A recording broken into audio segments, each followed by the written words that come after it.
Are very, very blessed and fortunate today that we have His Grace Mahatma Prabhu with us, who has kindly accepted our invitation for this 2-day Japa seminar. So today is day one of that, and tomorrow also we'll meet at the same time and to have this wonderful Japa seminar by His Grace Mahatma Prabhu. So His Grace Mahatma Prabhu is a very senior disciple of Srila Prabhupada, got initiated in 1969 and has served our Krishna Conscious Society in extraordinary capacities as Sankirtan leader, book distribution, temple president, and multiple other services.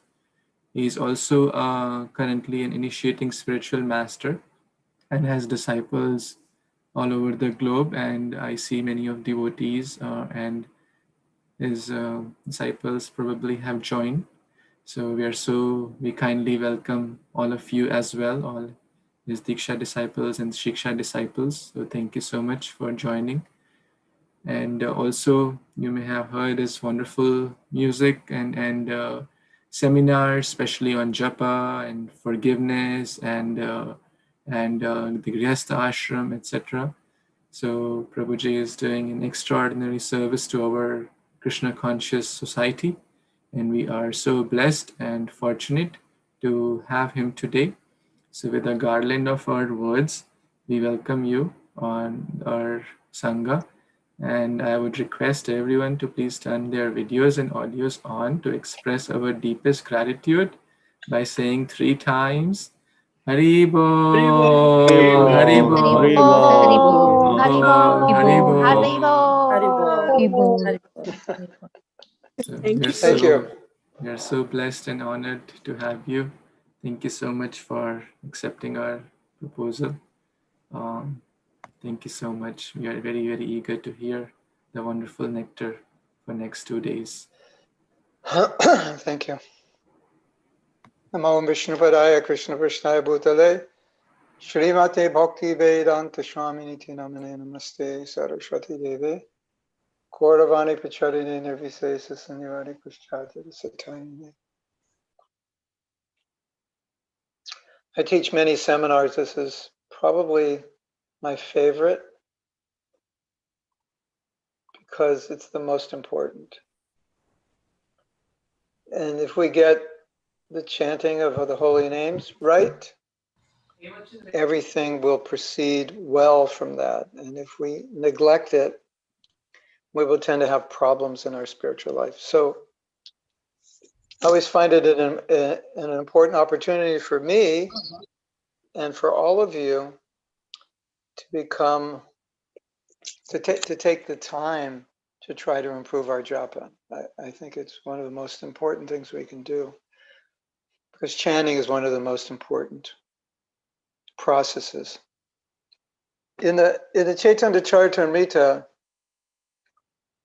Srila Prabhupada has said that of every instruction that he's given, the chanting of our rounds, and if you're initiated, the chanting of 16 rounds, is the most essential instruction. It's essential means essence. And Bhaktivinoda Thakur said that everything in the Vedas is actually guiding us to chant. That's the ultimate instruction of the Vedas, is to chant. And if we just reflect on the reality that at the time of initiation, we're only vowing to do one thing, and that's to chant japa. Now, how important is that? Of all the things Prabhupada could ask us to do, then at initiation, he asks us to vow to chant 16 rounds. So if you meditate on that, then it becomes obvious, yes, this is the most essential instruction. And then what becomes obvious is that this is not something that we should minimize. For example, some of you may have deities at home. Some of you may have pictures on your altar. How much you do deity worship is a personal choice. Even if you do it at all, is a personal choice. But chanting the holy names is not something which is optional, that we'll do it a little bit sometimes if we have time. It's not like that. Whereas other things in Krishna consciousness are more optional. We can do it a little bit, sometimes more, according to our personal taste. Japa is not like that. It's an essential practice. And it's important to understand this, because if we don't understand it, there may be a tendency to minimize the importance of it, or take it for granted, or not make the effort to chant properly because we think, well, it's not that important. Or maybe to take it more like a ritual than a relationship. Oh, I just have a certain number, and somehow or other I get that number done. Once it's finished, okay, I move on to other things. When you understand the importance of japa, then you won't see it that way. Once Srila Prabhupada said to Trivikram Maharaj that chanting is the essence of our philosophy. So another time, Prabhupada asked a disciple, why do you study my books? And the disciple said, to learn the philosophy. And Prabhupada said, no. So the reason we study the books is to enable us to come to the state of purely chanting, which is very, very interesting. First, Prabhupada says it's the essence of our philosophy, and then our philosophy is meant to bring us to the state of pure chanting. That's everything. In a sense, we could establish the philosophy as Jiva Goswami has, or we could repeat the philosophy as Jiva Goswami has, is that the pure chanting of the holy name is the essence of everything, and everything we do is meant to help aid in our pure chanting. For example, sometimes the question comes up, is second initiation necessary or essential? Prabhupada said it's not essential, but it's helpful to the first initiation. And the first initiation is the initiation where we are initiated into the chanting of the holy name. And if we have second initiation, we can do deity worship, and deity worship will purify us. And when we're more purified, our chanting will be better. So it's supportive of the chanting. In that sense, you could say everything we do ultimately is meant to purify us, to support our pure chanting. And when we chant purely, then we achieve success in Krishna consciousness. Now you can turn it around the other way. Jiva Goswami has also said it the other way, that whatever you do, if you add the chanting of the holy name, it becomes successful. So for example, 1975, Srila Prabhupada was present for the installation of Krishna Balaram, and I had the fortune of being there. And Prabhupada had asked that the respected Brahmins in Vrindavan come and help with the deity installation, and they did all the samskars and pujas and yajnas that were typically done when deities were installed. And typically in our movement, we don't do such elaborate installation. But Prabhupada said that if we don't do this in Vrindavan, then the local people will not accept our temple as bona fide. So they did this very elaborate installation.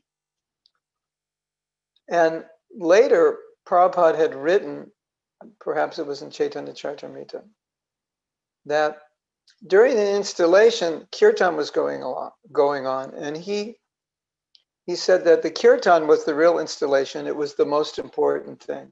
And that other installation, most of it was just kind of quote unquote for show to satisfy the local people. But the most important thing was the kirtan. Then he said, the worship of Gaur Nitai, they're worshipped by kirtan, they're worshipped by chanting. So Jiva Goswami says, if you do something, it's not perfect unless you add the chanting. And when you add the chanting, it becomes perfect. So you have both sides. Chanting will make something perfect. And anything we do is meant to help us make our chanting perfect. So they go both ways. So I'm just trying to emphasize the importance of japa, because I see that often we take japa as just one thing that we do, and we also may take it more in a ritualistic way, that it's just a ritual you get done somehow or other.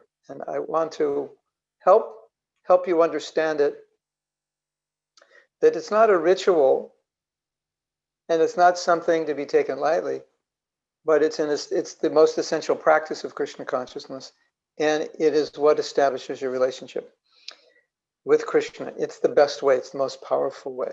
So it should not ever be minimized.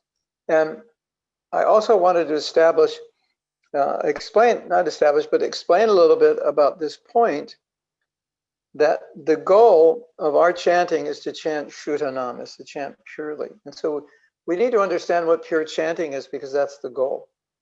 And I think it's very important when you're chanting to not be thinking, well, I'm just chanting to get my rounds done, but I'm chanting actually to connect with Krishna and trying to chant in a pure state of consciousness, pure prayer, with a pure motive.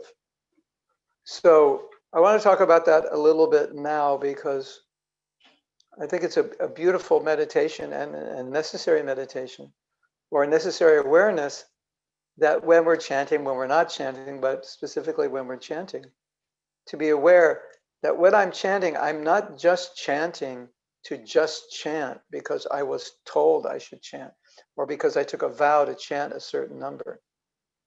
But the goal of my chanting is to chant purely. And as you probably know, there are 3 stages of chanting: offensive, clearing, which is the second stage between offensive chanting and pure chanting. So think of it like a road. Start on the road, offensive, a rough road; clearing, the sky is clearing, the road is smoothing; and pure chanting is the goal. You've reached. So what do you get if you chant offensively? Well, let's first start by defining what is offensive chanting. There are 10 offenses. You can read them. If you're chanting while making those offenses, it's considered offensive chanting. And if you chant offensively, you may get some material benefit, but you get no spiritual benefit. So even though you're chanting, if you're making offenses, you're not making spiritual advancement. So obviously we want to avoid offenses, because we don't just want to chant to get the number done, but chant offensively, because then we won't make any advancement. We'll just, oh, okay. Prabhupada put it this way. He said, the goal is love. You won't get love by offensive chanting, but it doesn't mean we should stop chanting. You might be thinking, well, maybe I'll just stop chanting because I don't know how to chant properly. I'll stop chanting. No, Prabhupada said, it's good. You take a vow, you commit to your vow. That's good. But at the same, it's like my teacher says, study this chapter.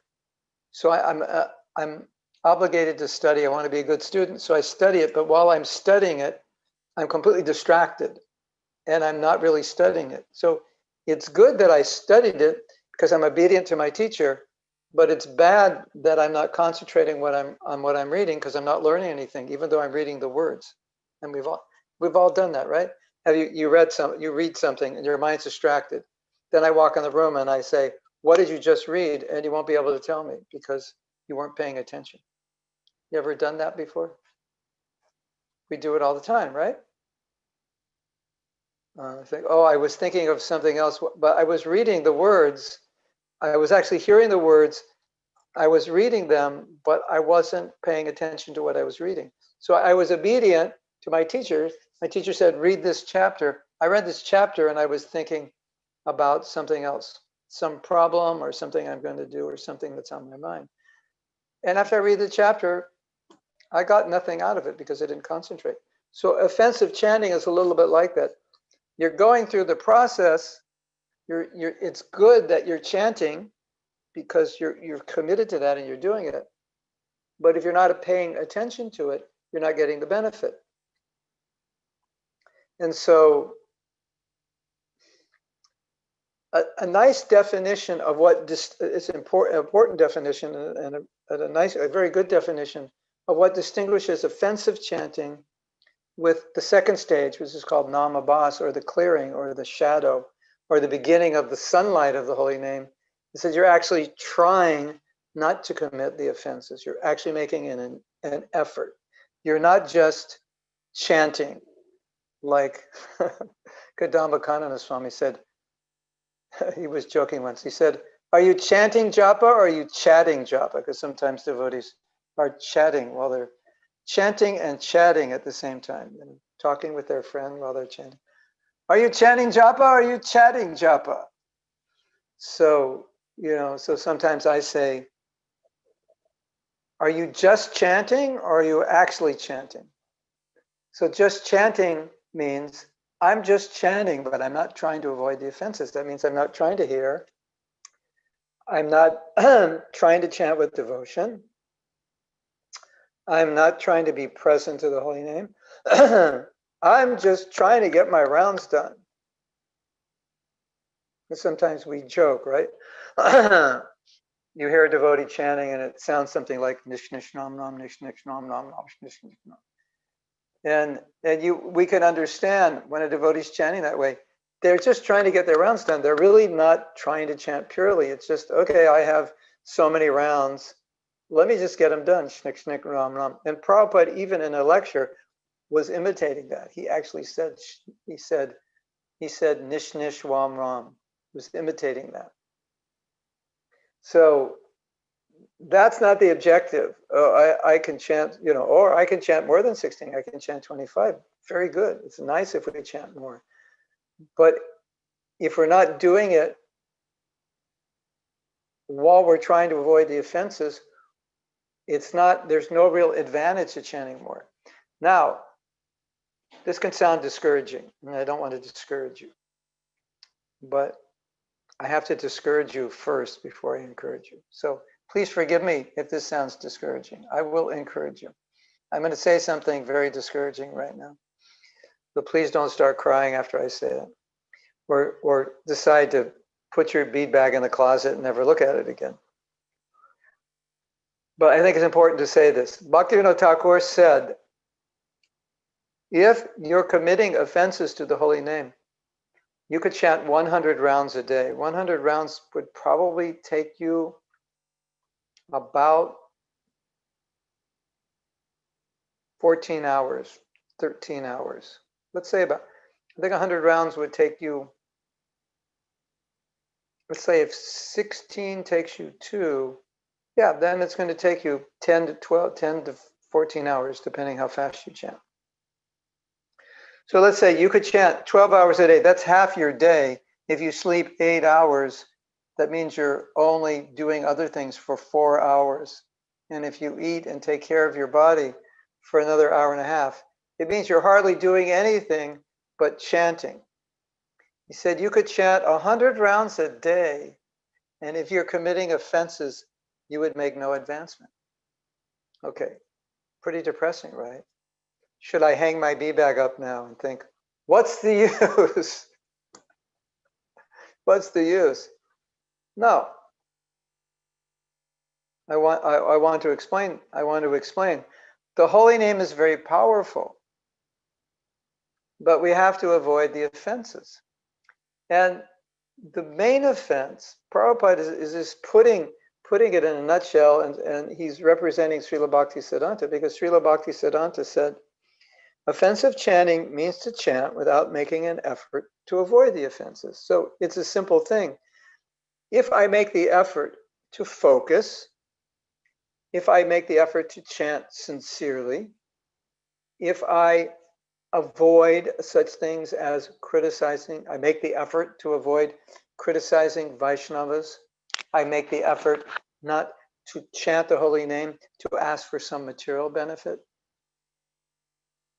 then I'm making the effort, and therefore it's not considered offensive. And there's a story about this, very important story. So if you're not paying attention, pay attention, because this is a good story. And some of you have heard this story, and it never hurts to hear things again. So one devotee, Giriraj Swami, was with Srila Prabhupada, and he said, Srila Prabhupada, Sometimes when I chant, my mind wanders. Is that offensive? And, because inattention is an offense, right? It's the 10th offense to be inattentive. So he was thinking, I'm trying to control my mind, but the mind has, let's say, around 50,000 thoughts a day. Some psychologists say 65,000, some say 35. And the difference probably is how much coffee you drink. Get a lot of caffeine in there and your mind's, you upgraded your number of thoughts from 35,000 to 65, depending how many. Okay, we don't drink coffee, so let's say we're at 35,000. But if you do the math, 35,000 thoughts divided by 12, you're about, okay, we'll say 36. So you're about 3,000 thoughts. No, I have to divide it by 24. I'm sorry. So we're at 1,500 thoughts an hour divided by 60. We're having a lot of thoughts. So naturally, when you're chanting japa, because the nature of the mind is to think, it's very easy for it to just start thinking, right? Because that's what we do every day. So have you ever started chanting japa and you're thinking, I'm going to concentrate, I'm going to focus, I'm going to be present. You pick up your bead bag and like 10 seconds later, you're thinking about something you have to do later. Does that ever happen to you? It happens all the time, right? We do, every Monday, Wednesday, and Friday, we have a japa session at noontime. And we do it at noon for the devotees in Hawaii because it's 6 o'clock for them. And so they asked, can we, it was originally just for them. And I thought, well, let's invite everybody else. So I rearranged my schedule so that I will have rounds left at that time. So I have a tight schedule and I don't always have time to chant extra rounds. So, it's 12 o'clock. I'm doing things and then, it's 11:55. I have to stop what I'm doing and we start chanting. So my mind is, it's going, right? It's the middle of the day. And so I try to stop it. And they're like, okay, we're chanting japa now, let me stop it. But it's still got momentum. So it takes effort to stop it. It definitely takes effort. And when I don't have this problem so much when I'm chanting in the morning, much more at noon. I have to continually monitor my mind. So this was Giriraj Swami's question to Prabhupada. He's saying, I'm inattentive. I'm trying to control my mind, but I'm inattentive because it keeps wandering. And so he was thinking, is that the 10th offense? And Prabhupada asked one question, and this is exactly what we're talking about. Prabhupada said, are you trying to control your mind? And Giriraj Swami said, yes, Srila Prabhupada, I'm trying, but I can't always control it. And Prabhupada said, then it's not offensive. So this corroborates what Srila Bhakti Siddhanta said, that offenseless chanting means chanting, offensive chanting means chanting without making the effort to avoid the offenses. So if we make the effort to avoid the offenses, then we're on the second stage. And pretty much the second stage is very easy to maintain because you just have to try to chant sincerely. If we just pick up our beads and shnik shnik ram ram, or nish nish wam wam, however you do it, then that would be considered offensive. Now, obviously, there are other offenses we make when we're not chanting, such as the offense of disrespecting the guru, blaspheming the Vaishnavas, and so forth. So I want to tell a story. It's an interesting story. And this was a story in relation to initiated devotees. So if you're not initiated, you wouldn't understand the general principle. It wouldn't exactly apply, but the principle would apply. So as you may know, when Prabhupada came to America, the main audience was hippies. And when I joined, if someone who wasn't a hippie knocked on the temple door, sounds so funny, but this is exactly how I felt. They must have the wrong house. Like, why, if you weren't a hippie, would you come to the temple? You know, those were the only people. Like, knock, knock, knock. It's like, I open the door. It's not a hippie. Oh, you must be looking for another address. So in case you don't know what hippies do, they have perfected the art of breaking 2 to 3 of the 4 regular principles, because in those days nobody was vegetarian. So it's just like, till you became a devotee, you weren't really a vegetarian. And so hippie meant like the art of breaking those 2 other principles. You know which 2 those are, right? And so there was a group of devotees who at some point had deviated from Krishna consciousness, and they were all initiated, and they formed their own community. And in that community, they had 2 regulative principles instead of 4. So you could imagine which 2 they had and which 2 they didn't have, right? The 2 ones that the hippies loved to do, well, those are the 2 they kept. And the meat eating and gambling, that was easy to follow. So they said, okay. So they only were following meat eating, and they didn't eat meat, and they didn't gamble, but they were taking drugs and having sex, because that's what hippies do. And so they reverted kind of like Krishna consciousness in this hippie mode. So one of the senior devotees went to talk to them and, you know, try to reason with them. And so one of the devotees in charge there, he said, yeah, what you say is right, but, you know, this is what we're doing. And at least we're chanting Hare Krishna. You know, we're doing all this, but we're chanting Hare Krishna. So it came back to Prabhupada. And Prabhupada said something very heavy, but it underscores what we're talking about, and it will help you understand what it means to chant offensively. They said, Srila Prabhupada, they're not following all the principles, but they say at least we're chanting Hare Krishna. And Prabhupada said, that chanting Hare Krishna maybe in 300 lifetimes will be effective. They said, why? They said, because they're committing the 3rd offense, disobeying the order of the spiritual master. They're initiated, they promised to follow these principles, and now they're not following. You know, this wasn't like husband and wife, you know, trying to be chaste and, you know, not have relations with other people and regulating their sex. This was just free sex. It was a different thing. And of course, drugs, you know, it was just, we're doing drugs because we want to.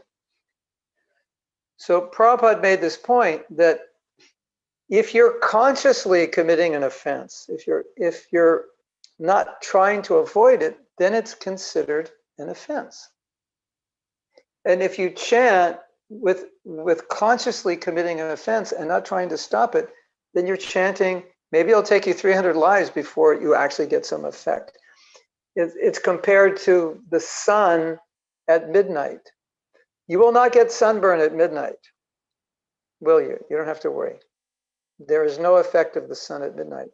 And pure chanting is like the sun at noon.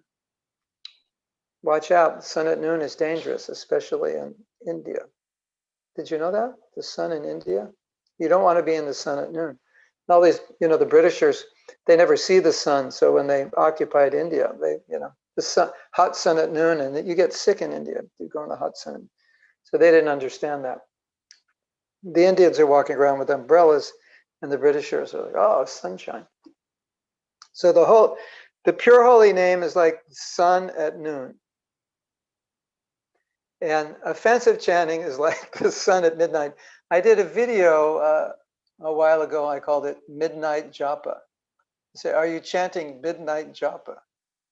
So what's Midnight Japa? It's like you're chanting, but it's like trying to get a suntan at midnight. It doesn't work. And Namabas, the second stage, is considered sunrise. Now you can see the sun has risen.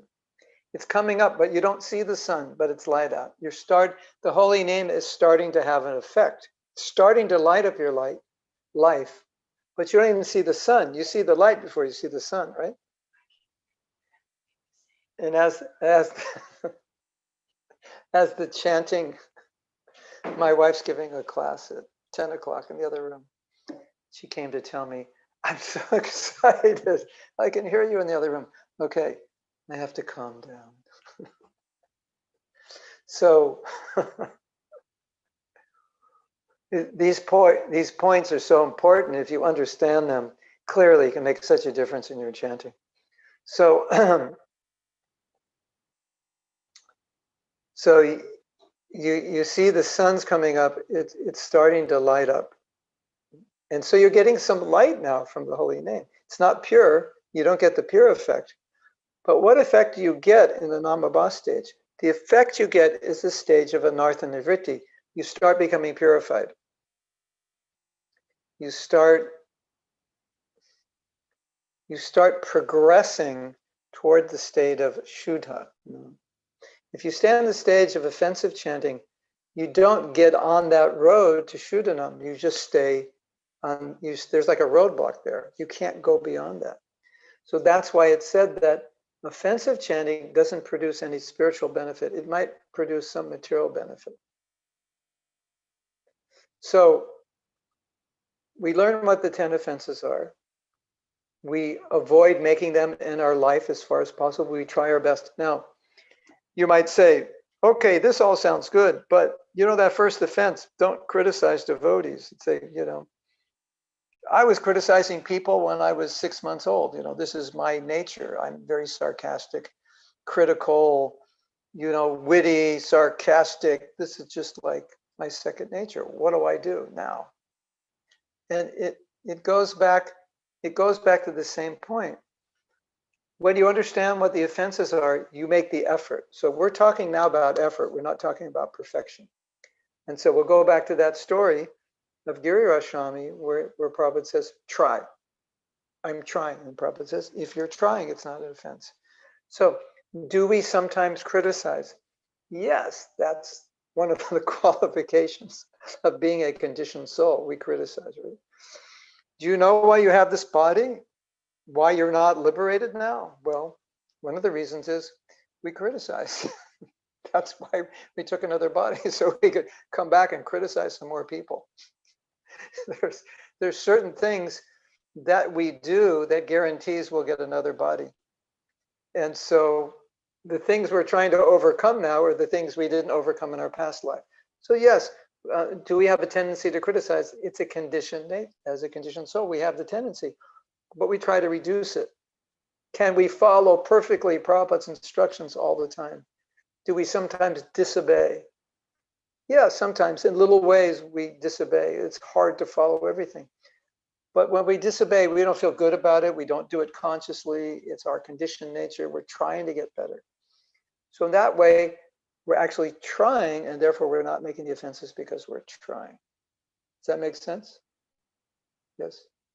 Raise your hand if it makes sense. I can only see, I'm on my phone, I can only see 4 of you at once. My computer, I can see 45 of you at once. But my computer, I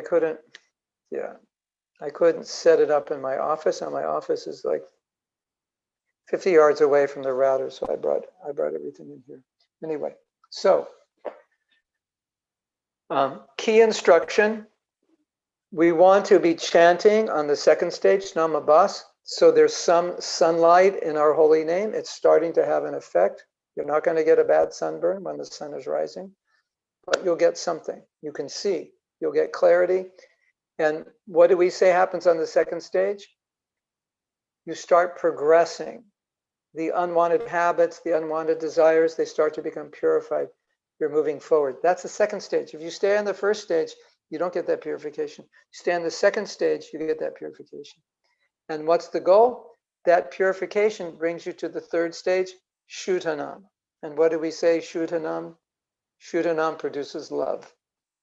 So the goal of chanting is Shudhanam. And when you're chanting, as I said before, it's a beautiful thought to think, maybe the next round will be pure. Hare Krishna, Hare Krishna. No, that one wasn't pure. Maybe the next round. I've got another chance. I have 1,728 chances every day to chant purely. And you might think, oh, I'm only trying to chant one pure name. Well, It may take you your whole life to come to chant one pure name. But once you get that pure name, the lights go on and love of God descends. And you may know there's a song by Bhaktivinoda Thakur. He said, chant the pure name just once. It's a song called Radha Krishna Bol Bol. Radha Krishna Bol Bol. You know that song? Borore Shobai. Radha Krishna Bol Bol. Borore Shobai. Ishika Diya Shabna Diya. Preche Neche Gaur Nitai. And in one of the verses he says, I'm begging charity from you. The charity I'm begging from you is you chant one name purely. I forget, I can't remember that verse right now.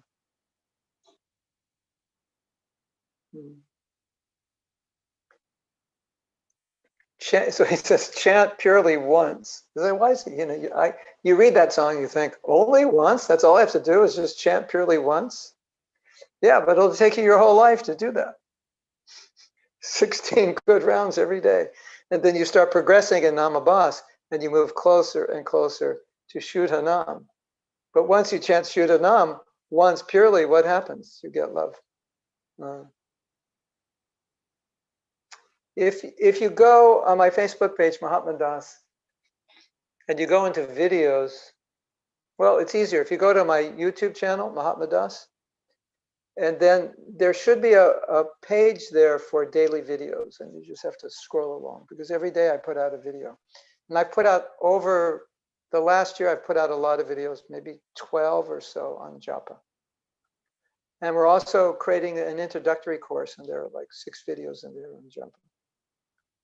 But Midnight Japa is what we're explaining here is a broader view of Midnight Japa. So just to summarize what we've spoken so far in the last half hour is that our goal is Shudhanna. Well, I have to explain further. We want to clarify what is Shudhanna. And this is very interesting because, as I said, you could take you your whole life to come to the level of Shudhanam. But there's another angle of vision where we could actually chant Shudhanam, or the beginning or the first array of Shudhanam. We could actually do it right now. So let's describe that. If we study our philosophy, we see there's a progressive stage from Shraddha to Prema. And as you're progressing, you come to a stage called Anartha Nivritti. And on that stage, that Namabha stage, that's where your anarthas, your unwanted habits and desires are becoming purified. And then you come to a stage called Nishta. And Nishta means steadiness. And what happens on the stage of Nishta and why it comes after Anartha Nivritti is because you sufficiently overcome your anarthas so that you're steady in your devotional service. Because the material desires and the unwanted conditioning is what causes us to be like a yo-yo. Like, you ever have this experience? One day you're doing great, and the next day it's like a nightmare or a horror story. What was today like? Oh, so many desires, so much conditioning. But yesterday everything was fine. That's the Anartha Nivritti, or the Bhajana Kriya stage, because the challenges, the conditioning, it's still there very strongly. But in the stage of Nishta, it's not strong.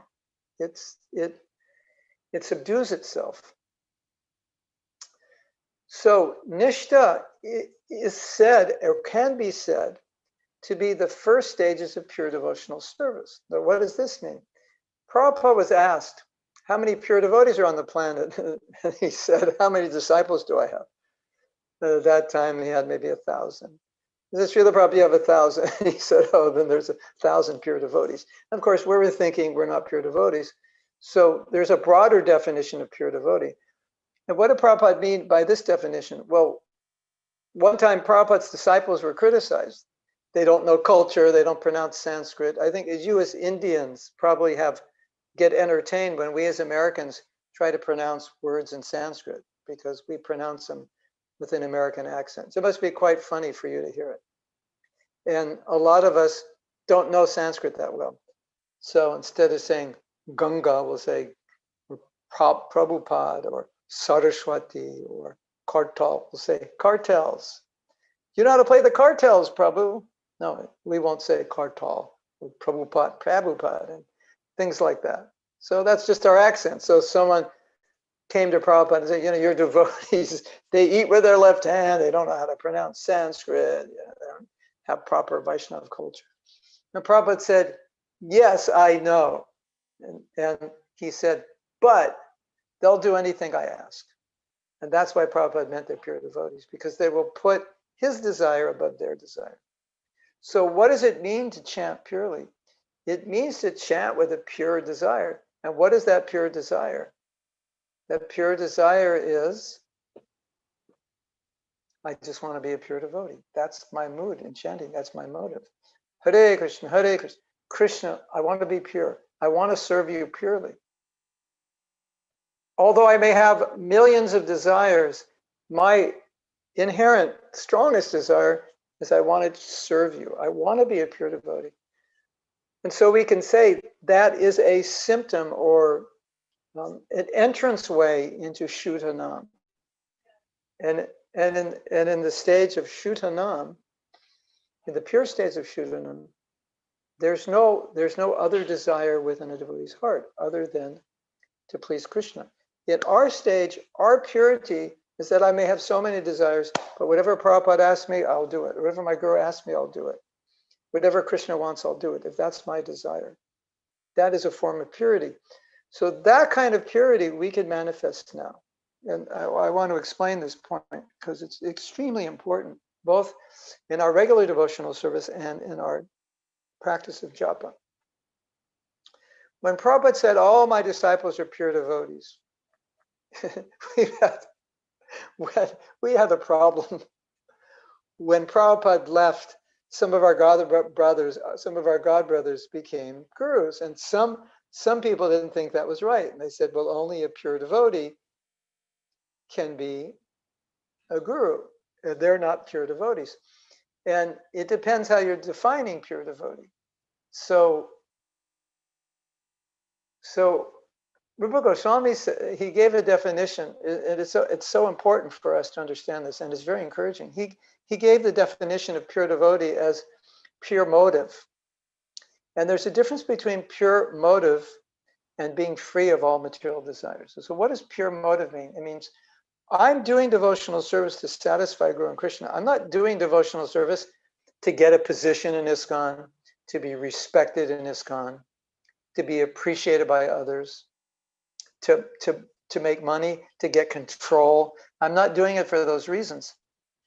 But I may have all those desires within my heart.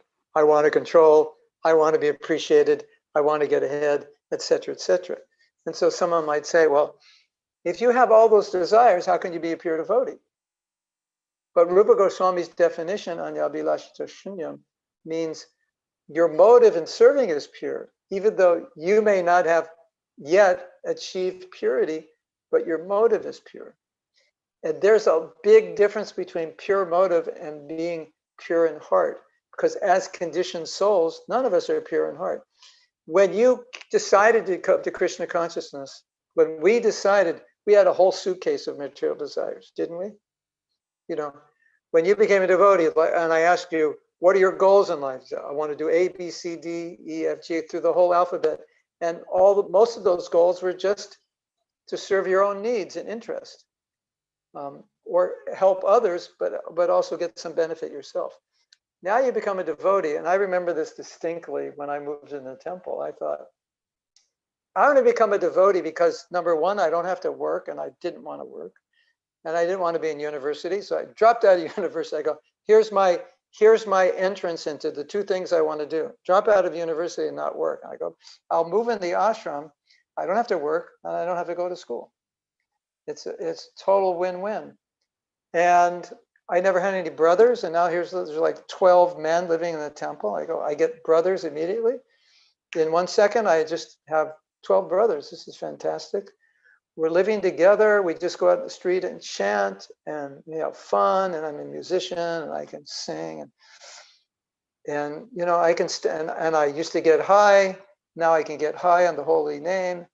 And so and then after like 2 weeks of sitting in classes, they kind of rained on my parade and they said, you should just serve Krishna to satisfy him purely for his pleasure. And I'm thinking, but I came for all these other reasons. So then it took me a few weeks and I understood, oh, I'm not supposed to chant Hare Krishna to get high. Or my motive of serving Krishna shouldn't be so I get prasadam and a roof over my head so I don't have to work. But it should be to please Prabhupada and to please Krishna. So then I understood that. And so I started shifting my motives. So when I would chant, I would think, this is for Krishna's pleasure. It's not to get me high. It's to satisfy Krishna. And then when I did that, I really got high. I specifically remember the day that I told myself, chant to please Krishna. That was the best japa I ever had. That was the highest I ever got. And when I was trying to chant to feel good and get high, I was like this high off the ground. And when I did it to please Krishna, I was on the moon. So the point is that Rupa Goswami is saying that pure bhakti is defined by pure intention, not the level of your purity. Because when you come to Krishna consciousness, you can't just change your level of purity by your desire, right? You can't say, okay, today I'm going to decide to come to the second level of purity. You can't do that. You have to work your way to that through the practice of chanting and other processes which will purify you. But immediately you can decide, today I will serve Krishna for his pleasure, not for my pleasure. I will serve Krishna not to get ahead materially, but to satisfy him. I will serve Prabhupada. I will follow his instructions. I will serve my guru. I will follow his instructions to satisfy them for their pleasure. That, in definition, is Rupa Goswami's definition of pure devotional service. And so, in a sense, if we chant with that mood, Krishna, I just want to please you, I want to satisfy you, that, in a sense, is, in the broadest sense, could be seen as chanting purely. And we can do that immediately, right? All of you. You can all do that immediately, correct? Like there's nothing stopping you. Well, there is one thing stopping you. Who knows what that one thing is? All right, take your finger and go like this. That's the answer. Or you can go like this. Or you can go like this. What's the one thing stopping you? You. Because there's nothing stopping you from chanting purely. Nothing. There's no force in you. You say, but Maya is stopping me. No, but you don't listen to Maya. If you don't listen, she can't stop you. So there are 10 offenses. We make the effort to avoid those offenses, and we chant with the pure motive of pleasing Krishna. Now, I want to say one more thing. This is just one section of what we're going to talk about. We'll talk about other things today and tomorrow. I want to say one more thing to just bring this to maybe a higher level, higher conclusion. I've been teaching Japa for maybe 15 years, and I've also attended many Japa retreats and always try to deepen my understanding so I can be a better practitioner and a better teacher. And the tendencies I see within myself and others, and Satchidananda Swami has brought this tendency to light by pointing out Japa is not a ritual, it's a relationship. And when he was teaching this at one of the Japa retreats, I noticed that this resonated with the devotees. You know, like the top 3 things that resonated in that retreat, this was one of the top 3. It's not a ritual, it's a relationship. He said Japa is a relationship. I added it's not a ritual, it's a relationship. And the reason I added it's not a ritual is because I noticed that many devotees took Japa as a ritual. What's the ritual? The ritual is the Maha Mantra and your number. So if you just say the Maha Mantra times your number, 4 times 108 or 8 times 108, or if you do 16 times 108, and you say the Maha Mantra, then your ritual is done. And so why did Maharaj say it's a relationship? And he said, well, think about it. Well, let me go back a little bit. When he said it's a relationship, then I started thinking that we think chanting is the process. No, yeah, he said it's not a process, it's a relationship. So process or ritual. And then I was meditating on the word process. And I think many of us think it's a process to a relationship, isn't it?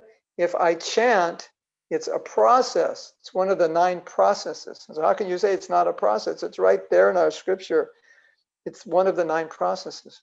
And his point was that we have a very ritualistic mentality. So when we say process, process can be mechanical. And process means if I execute the process, I get the result.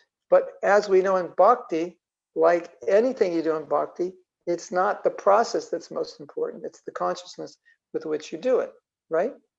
So you can be a perfect Brahmin, perfect pujari, do everything perfectly, every mantra perfectly, every grain of rice is thrown perfectly, every puja you do is perfect. And you might be thinking, oh, if I do this, I'll go to heaven. That's your motive. That's not pure devotional service. So the motive, offer me leaf, fruit, flower, water, Krishna says, it's not the leaf, fruit, flower, that's really what I want. It's I want your bhakti. So then Maharaj explained, how is it a relationship? Because you're there chanting and Krishna's there and his name is there. So the relationship is already there. Here you are, here's the name, Krishna is the name. There's a relationship. So it is a process to make the relationship deeper, but it's not a process where you don't have a relationship and after 50 years of chanting, you'll have a relationship. It's a process of deepening an existing relationship because as soon as you say Krishna, he's there. And obviously you said it, so you're there. So when you're chanting Japa, it's you and Krishna, right? So if we think of it as a relationship, then what comes to mind? Patra pushpam palam toyam, offer me fruit, flower, water, leaf, bhakti paritam, with bhakti. That thought comes. So let's change the verse. Hare Krishna, Krishna Krishna, Hare Hare, Hare Ram, Ram Ram, Hare Hare, bhakti paritam. One may offer me the Hare Krishna mantra with devotion, and I will accept it. So just as you offer a leaf, fruit, flower, and water, you wouldn't offer it as a ritual. Oh, today I offered 3 tulsi leaves and 1 cup of water and 3 flowers. Everything is fine. And your husband says, were you thinking of Krishna when you did it? And you say, no, but I did it. Was there any devotion in your heart when you did it? Say, no, I just did it because 3, 3, 3, I'm supposed to do it. Then it becomes a process which becomes fruitless. Because Krishna, what does Krishna want from you and me? He wants our heart. He doesn't want a ritual. Just like, I think women, you understand this more than men. You don't want a husband who just works all day and brings you his paycheck and doesn't interact with you and doesn't show affection and kindness and listen to you and talk with you and do things and tell you how much he likes you. If you have a relationship like that, even though he would bring you $1 million a year, you would be very unhappy because you want the relationship, you want the affection, isn't it?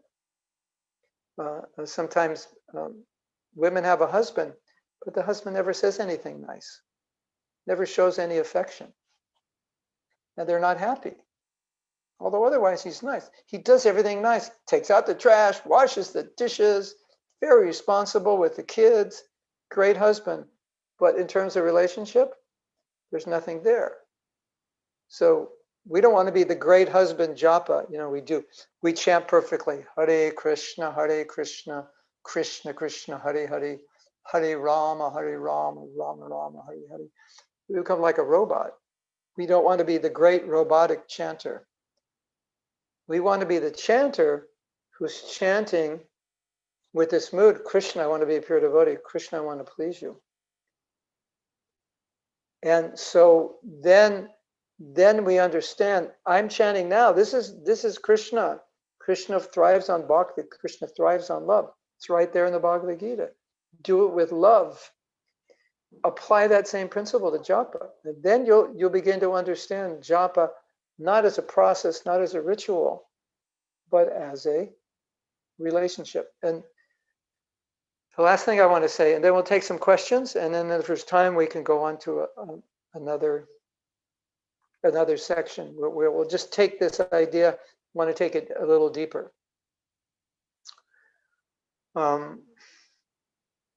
The last thing I want to say, I just forgot. What was the last thing I wanted to say?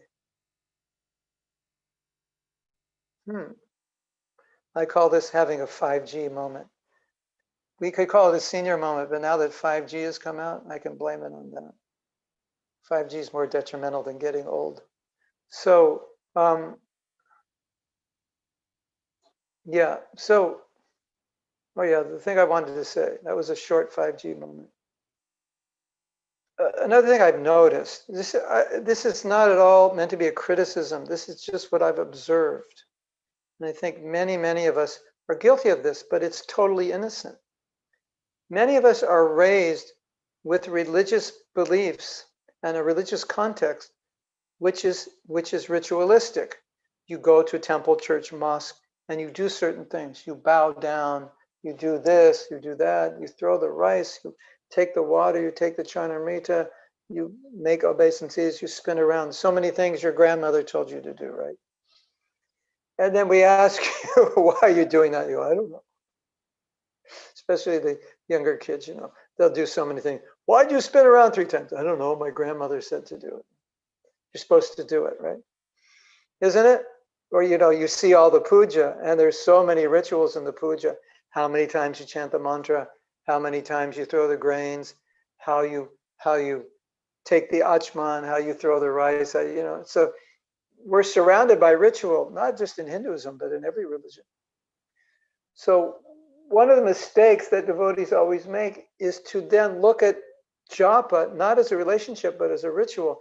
And when you look at a ritual is just you externally do something, and by externally doing it, you count it as successful, right? Okay, do 50 push-ups every day. Okay, I did 50 push-ups. Okay, I'm going to have big muscles. I'm going to get stronger if I do 50 push-ups. Doesn't matter what's going on in my head or heart. I just have to do the push-ups, right? Isn't it? So it's something like that. I have to do 50 sit-ups. My stomach muscles are going to be tighter if I do that. Doesn't matter what I'm thinking. Doesn't matter if I like doing it or don't like doing it. There's no relationship with any God in that. I'm just doing it. And if I do it, I get the result. You don't want to take japa that way, where you kind of push Krishna out of the picture and it just becomes a ritual. And I think if I do the ritual, I'll be successful. It's actually the opposite. If you make it a ritual, you will fail because it's a relationship. It's personal.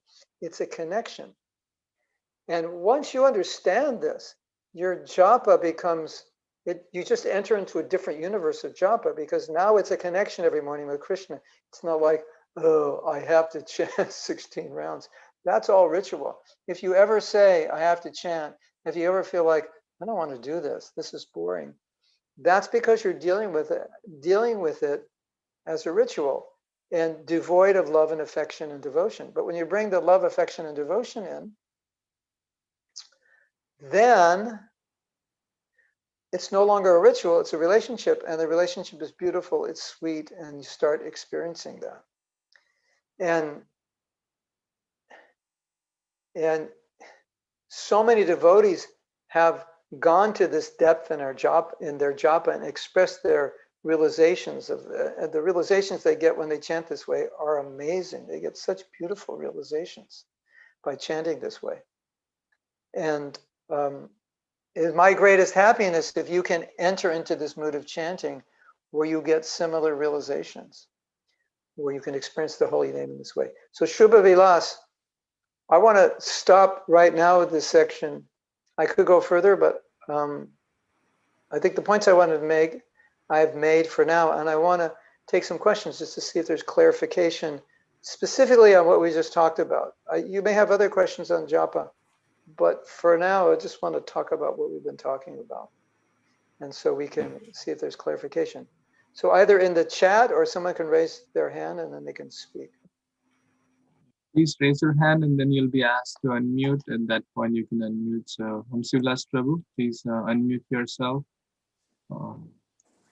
Yes. Thank you very much, Mahatma Prabhuji. It's so wonderful lecture to understand that Japa is not a ritual but a relationship. Prabhuji, my question is, we usually hear that Japa is part of the 9 limbs of bhakti. You touched on this point, Yes. so as kirtan. Yes. So how can we is Japa, it looks like Japa actually even transcends the processes. It is a relationship we want to have. And we hear that Sukadeva Goswami is the Acharya for Kirtanam. So how can we relate Japa to Kirtanam, or should we put Japa on a higher level than Kirtanam? I was thinking about this yesterday. Well, Prabhupada one time said something interesting. He said, loud chanting is kirtan, soft chanting is japa.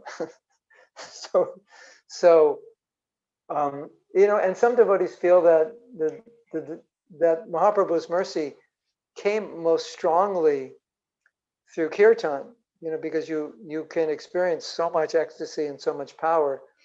And sometimes during japa, we can get more easily distracted or bored or fall asleep and so forth. I was thinking about this the last few days, and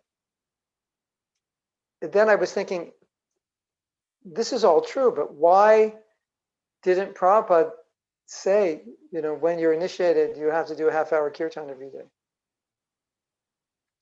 That's interesting. So I don't want to say we don't have to, and it's not important, but japa was the baseline, that this at least we must do.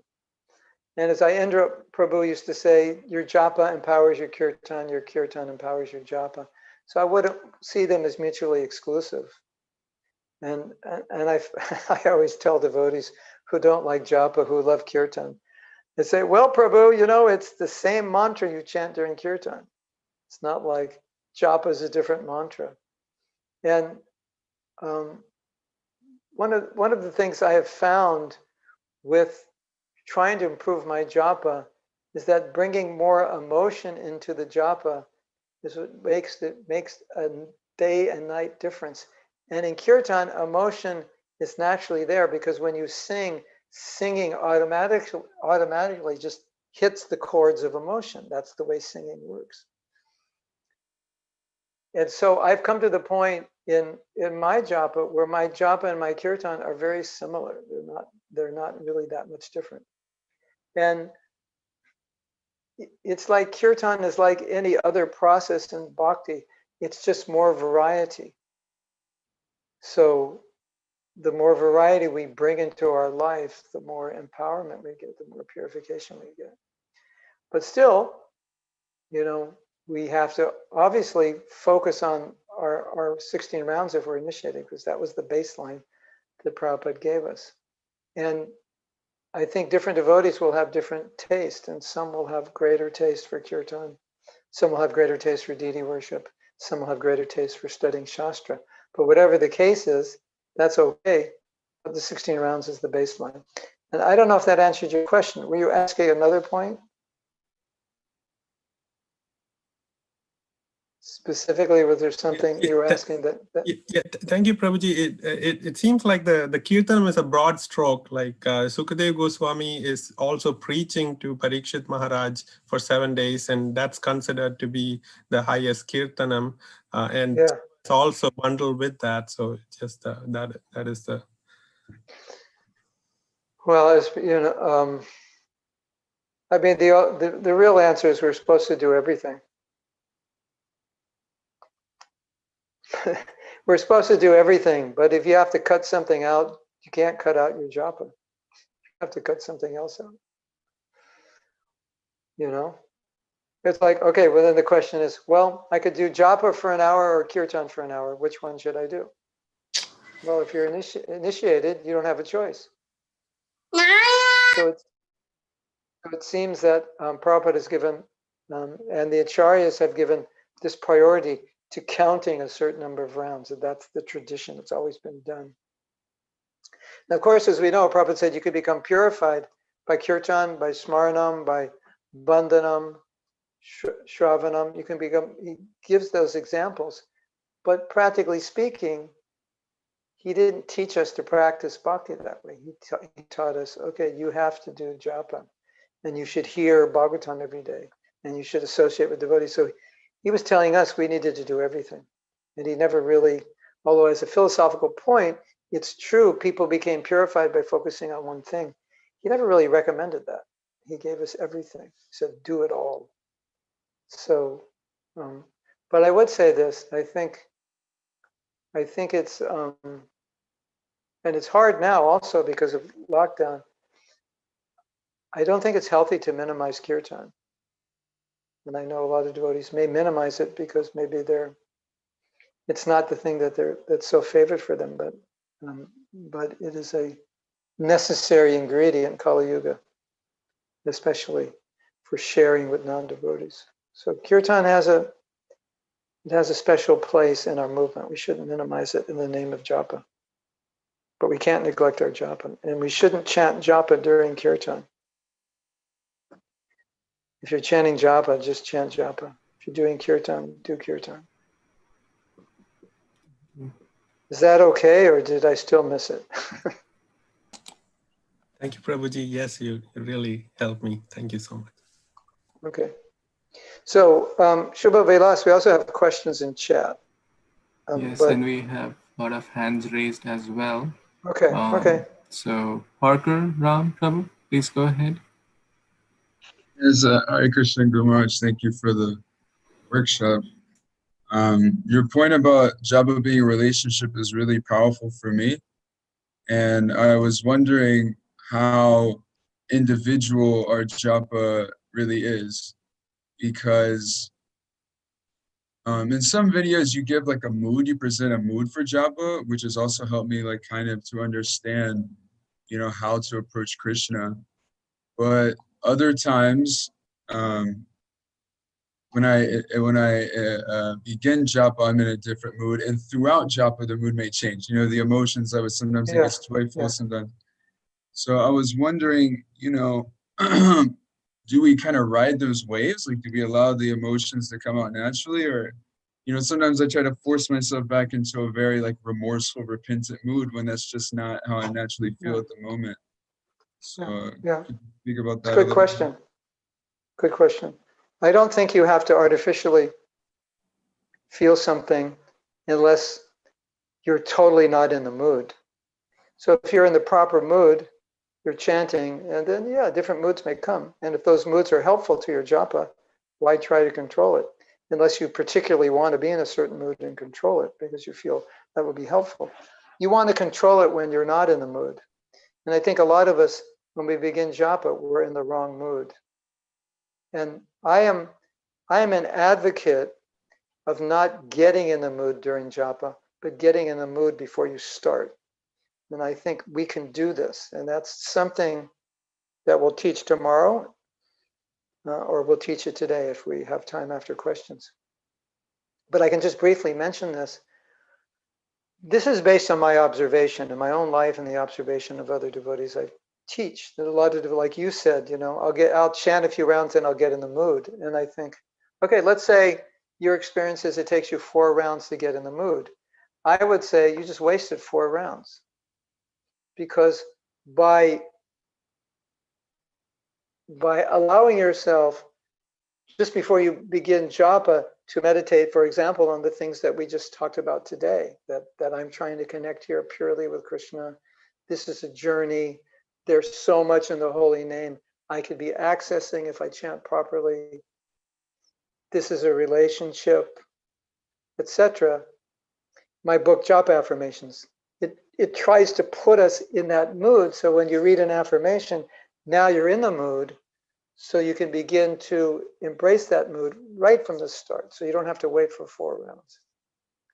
And then during your chanting, like you're saying, you'll lose that mood. And that mood you may just lose the mood into another mood, which is helpful, fine. But you may lose that mood into kind of a nothingness, just kind of what I would call blah. right? We call it blah japa. Everyone's experienced blah japa. You ever experienced blah japa? It's just, kind of it's like kind of like a vegetable just steamed, no oil, no butter, no ghee, no salt, no pepper, no spice, and you eat it, and we look at your face, and it's kind of like there's no emotion because there's no taste. So sometimes while we're chanting, we're doing well, and then we kind of veer off into blah japa, or no taste japa, no emotion japa. Yeah.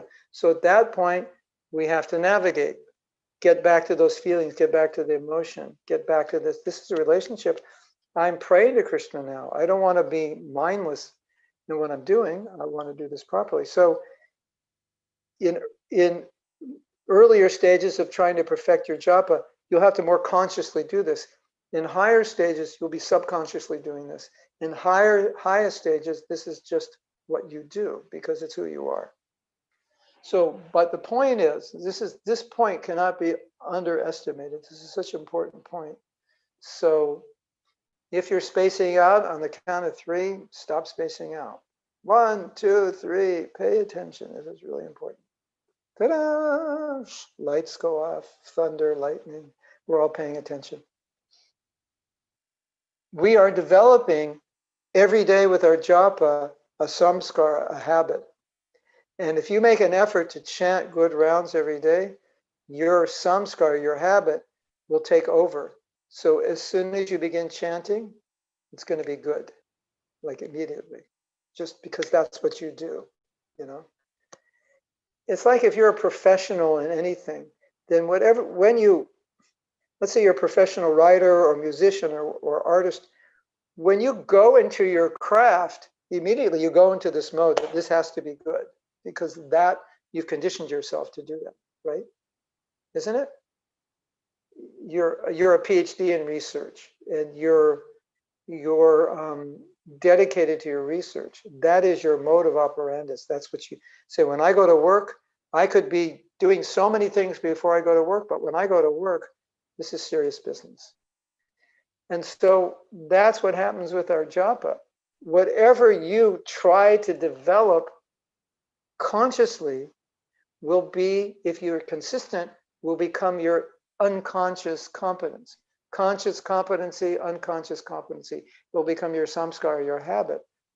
So that naturally you'll start doing the things that you had to consciously do, like putting yourself in that mood. So let's say every morning before you chant japa, you try to get in a mood. However you do that, you can read something, you just meditate, listen to a 5-minute talk on japa, whatever you have to do. And then you begin chanting right from the start, and try to imbibe that mood. If you do that consistently over a period of time, that mood will be your mood automatically when you chant. You won't have to try. It's just how you will chant. And that's the beauty of working on your japa, because you imbibe it as a natural process. And that's the danger of not making the effort to avoid the offenses and not improve your japa, because then the bad habits may be imbibed. And then the bad habits become your habit. And that's like disaster. That's death for your japa. Then you enter blah japa, unconscious japa. Japa that when you finish, you feel like, pretty much I just wasted 2 hours. You ever feel like that? Put your beads down and think, that was like 2 hours wasted. Nothing happened. I made no effort. I was not conscious, and so forth. If you go to Amazon, just type my name, Mahatma Das, Amazon, then the Japa Affirmations book is there. You can buy it as a hard copy, or you can download it. And it was written for the purpose of setting your intentions and setting your consciousness to the optimal setting. Okay, we have these clothes, they're dirty, they're dark colors. Okay, we set the washing machine. Heavy cycle, this, that. Okay, now here's the optimal setting. The clothes will get clean. So the Japa affirmations are like the setting on the washing machine. Set all the dials so you'll have the optimal experience. That was the idea. So I can't overly stress how important it is to work on your japa because it becomes a habit. And I was fortunate enough to be asked to facilitate japa retreats and workshops. And I still do it. But there was a time I was doing it very consistently. And it was forcing me to continually practice. And I was seeing how this continual practice was creating a subconscious nature so that when I chanted japa, everything that I was teaching, everything I was learning, it just kind of it was like you hit a button and all the teachings just came on within me, like immediately. And then when I didn't practice, like anything, I would revert back to my default, blah, spaced out, just get the rounds done mood, which is kind of, everyone's default, just get them done. Ritual, got other things to do, other things on my mind, let's get this over with. Not like, this is the most important thing, this is my time with Krishna, and so forth.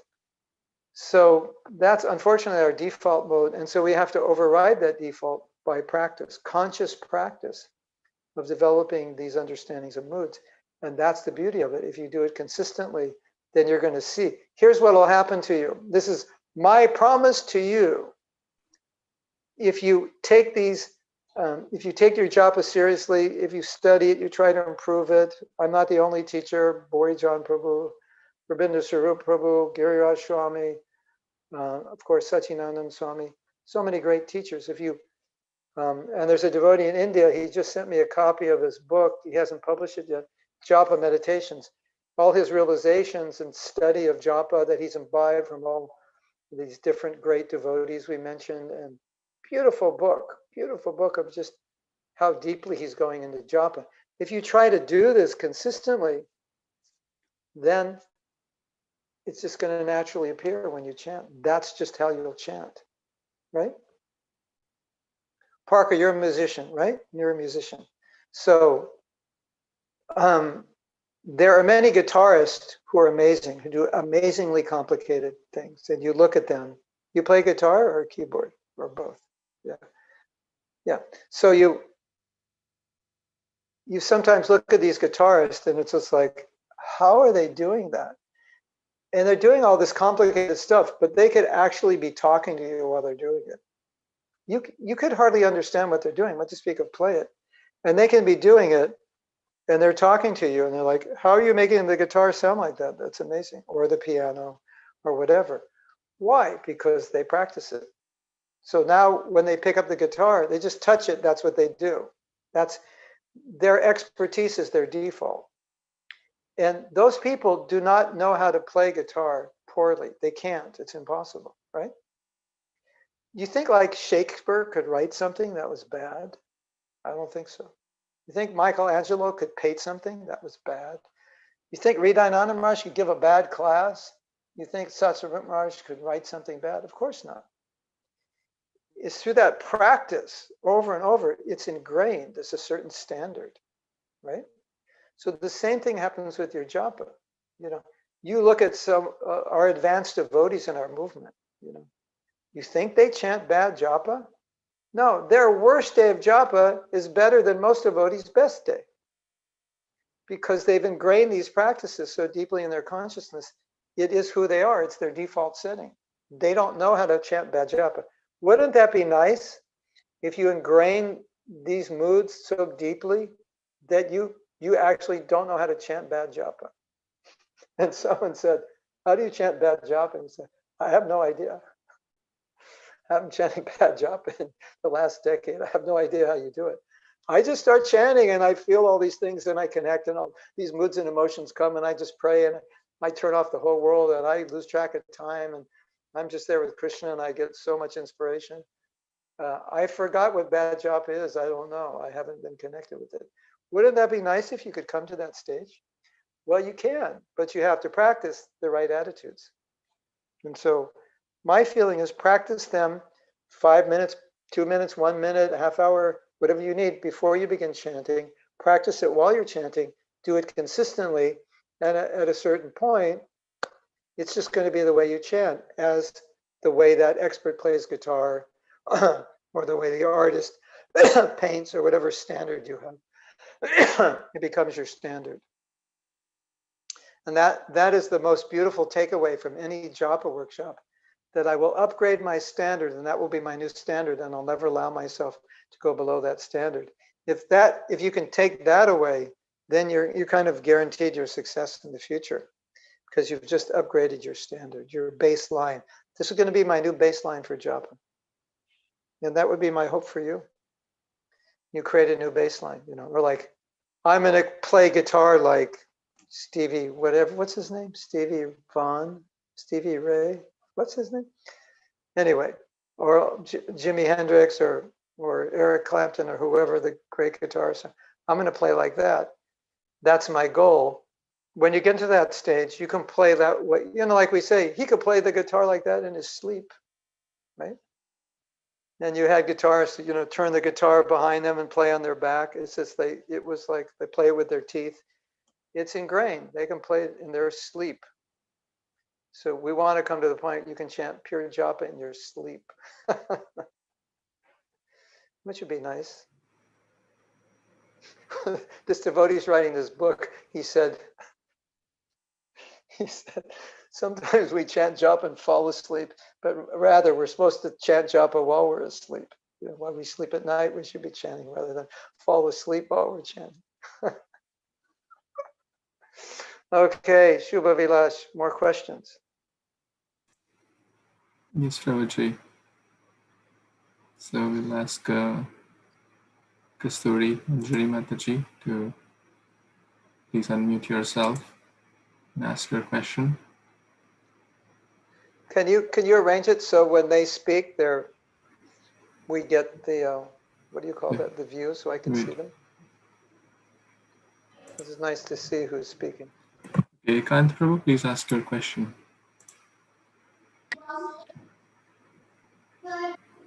Can you hear me, Prabhu? Yes. Yes. Hare Krishna, Highlight. Prabhu. Can you highlight the speaker? The Yes, Shubha Vilash? it's done, Prabhuji. Can you see him? No.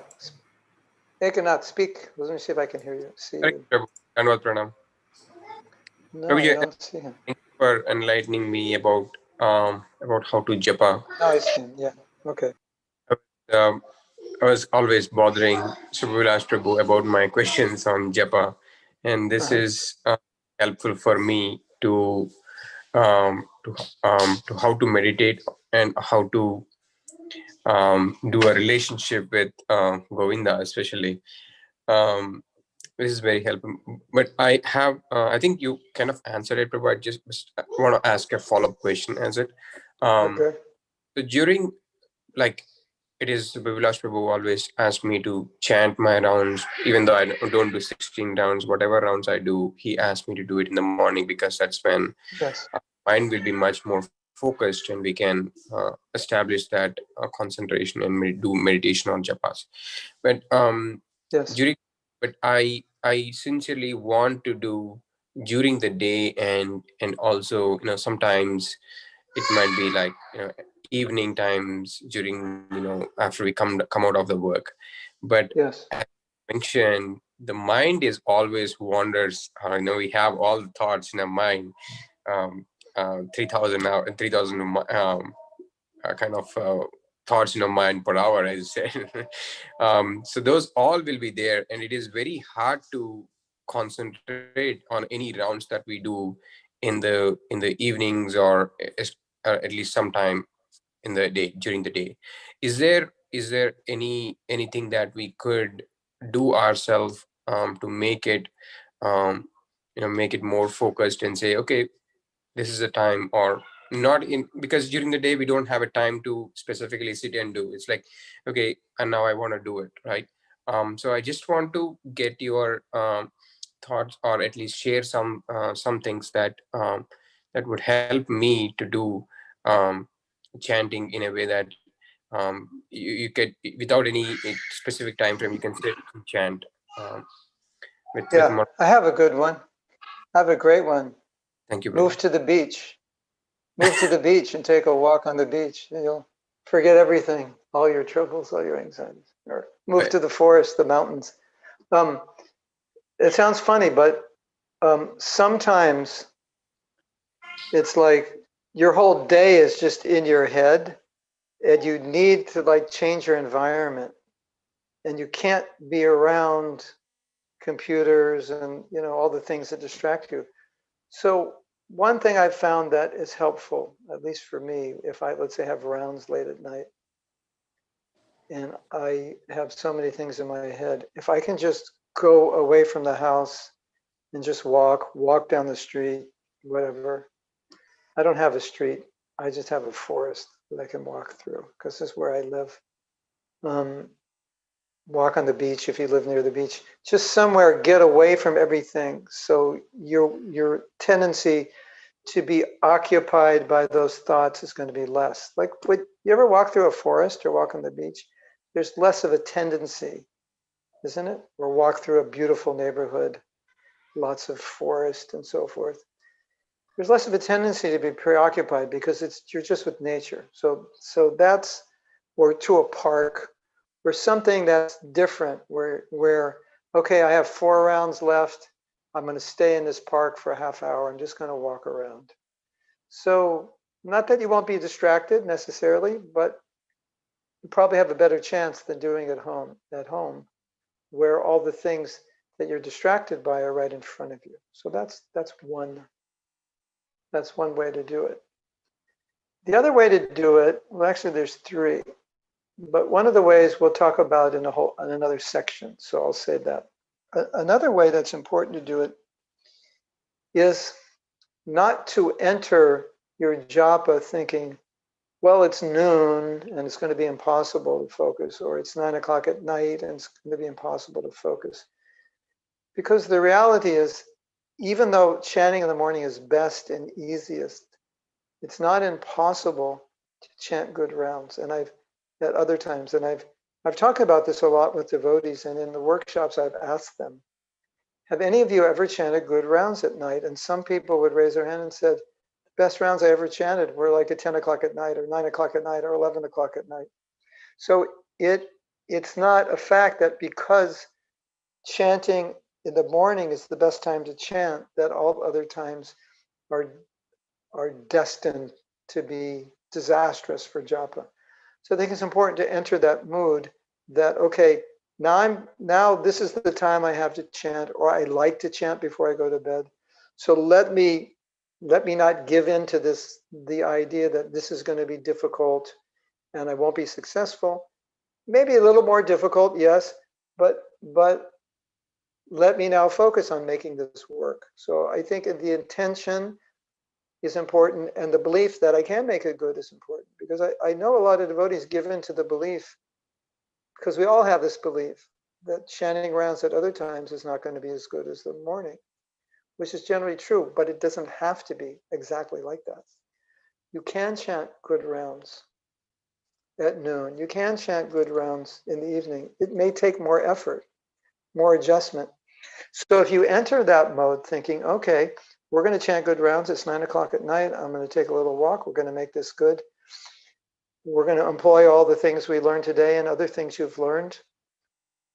Then I think it's going to make a difference. But at any time of the day, we have to be aware that the mind can easily get distracted. So there's something we're going to have to do to deal with that, to not just allow the mind to go off everywhere. And we're going to talk about that later, but this is very, very important topic of how to create that right internal environment so you can have good japa. And so you can create a good internal environment any time of the day, but it's necessary. So it goes something like this. Okay, now I'm chanting japa. So that means now I'm going to have to make an effort to give my heart, my attention to japa. And if I don't make this intention, if I don't make the intention to give my attention to japa, most likely my attention is going to go everywhere. And this word attention is very important for devotees, because we tend to talk about the mind and say the mind is difficult to control. What's difficult to control is our attention, because the mind is going to be thinking, right? So many things. Like right now, in your mind, a thought may come, oh, I don't like this devotee. Or a thought may come, I want to be the most successful this or that in the world. And even if I have to sacrifice my japa, I want to be successful. So it's a thought, but you don't have to do anything with that thought. But if you give that thought attention, then the thought becomes powerful. So when we say about mind control, on a practical level, we're talking about what we're giving attention to, because often you cannot control what you're thinking, at least not until you're more advanced, because when you're more advanced, naturally your thoughts will be aligned with your advancement. But in our more conditioned state, we can't always control what comes in our mind, but we can't control what we give attention to, right? So understanding that, it's 9 o'clock at night, you're going to chant japa. There's so many things in your mind from the day, so many things you're thinking about that you have to do before you go to bed. Then you make a decision. Now I'm going to give attention to my japa. That's where I'm going to place it. And you and me, all of us, we are in control of our attention. We just don't always take control of it.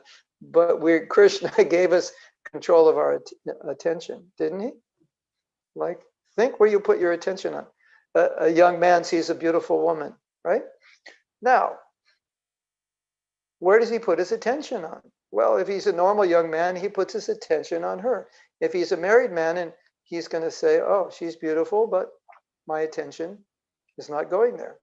If he's a devotee, he's a brahmachari, he thinks, oh, she's beautiful, let me put my attention on the lotus feet of Krishna.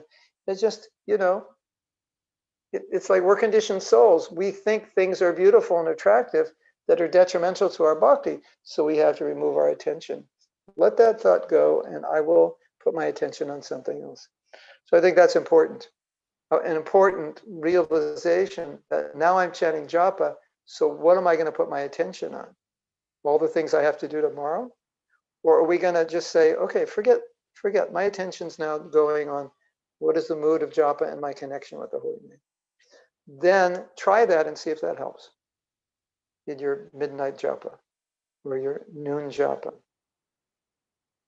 It's going to be easier to do that at 5 in the morning for sure. It takes more energy during the day, but not impossible.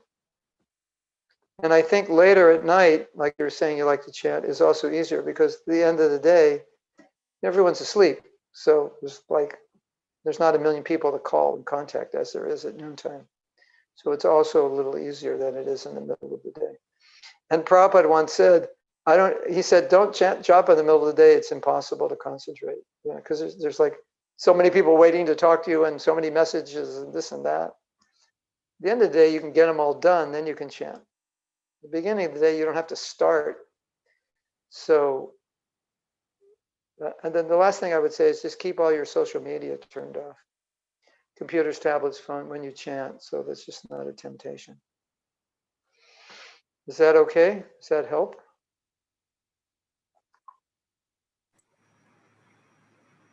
Yes, no, maybe? Think about it. Yes, it is helpful. Thank you very much, Prabhu. Yeah. Hare Krishna. So try to apply it, and then we can see. You can test for yourself. Yes, definitely. Krishna will also guide you and give you intelligence. Okay. So it looks like we have more questions, right? Yes, there are more questions. Shall we go ahead with the 3 more hands raised? Okay, Kasturi Manjari Mataji, please, you may ask your question now. Hare Krishna, Prabhuji, please accept my humble obeisances. All glories to Shiva Prabhu. Thank you very, very much, Prabhuji, for this wonderful class. Many practical application points for myself, and it's really touching that relationship part of it. I have one small question and then another one. So one small question is that when we say nishtha, when we come to nishtha level, then the pure chanting starts. So nishtha means, and like it's later part of the class, it was about the intention, that intention to please Yes, Krishna. yes, yes, So nishtha means yes, when the intention to please Krishna is there consistently, not like, okay, one time it is there. yes, yes. Yes, means not that external part of it, meaning, okay, I have to start my japa at 5 o'clock. So that is nishtha. But that whatever time I do the japa, it should be that intention to please Krishna is there. That is, or it means the external also.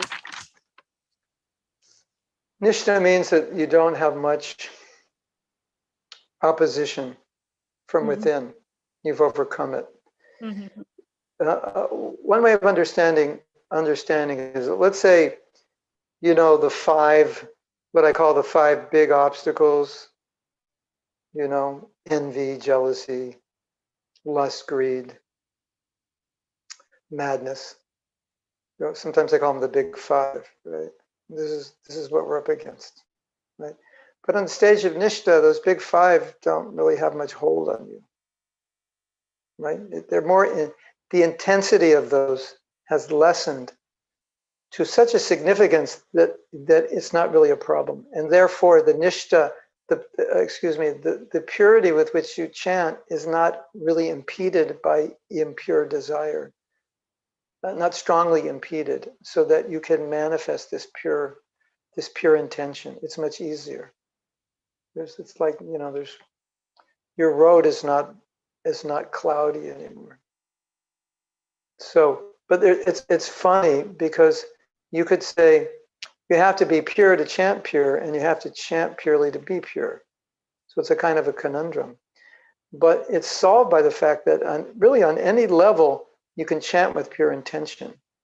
It's just on the stage of Nishtha, it's more natural, because now your pure intention and your life are pretty much aligned. Whereas before that, you can have a pure intention, but your heart and your life, when you stop chanting, don't exactly reflect your mood while you're chanting. Whereas on the stage of Nishtha, it's more aligned, it's more of a reflection. Does that make sense?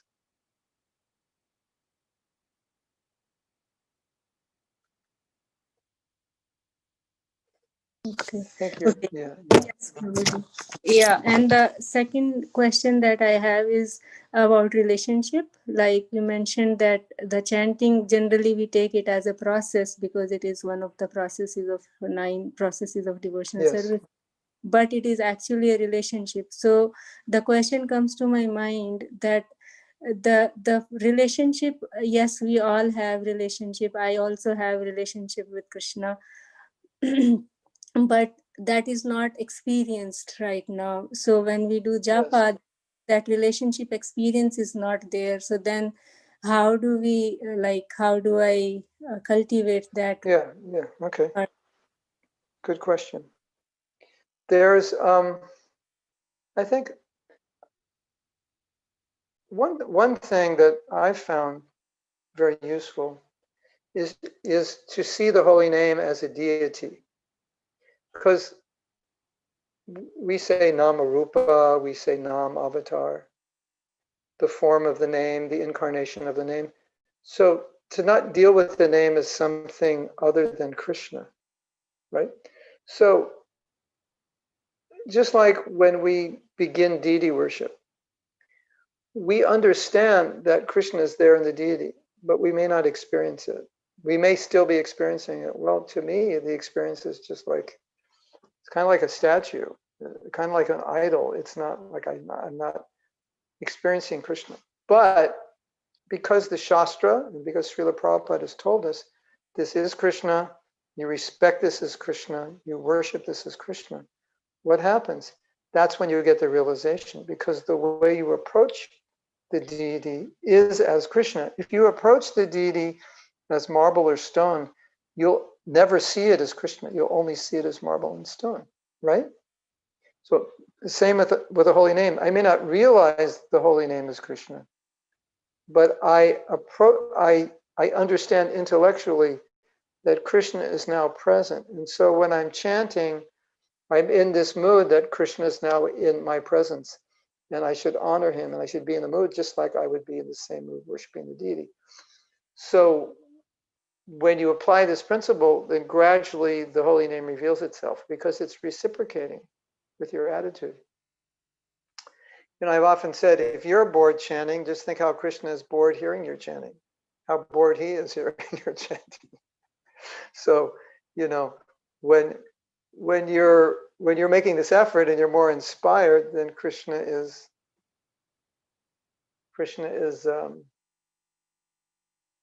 reciprocating with that, starting to reveal himself. And you can also pray, Krishna, you know, with every mantra, you can say, Krishna, please reveal yourself in your holy name. Show me that you're here. I want to see you.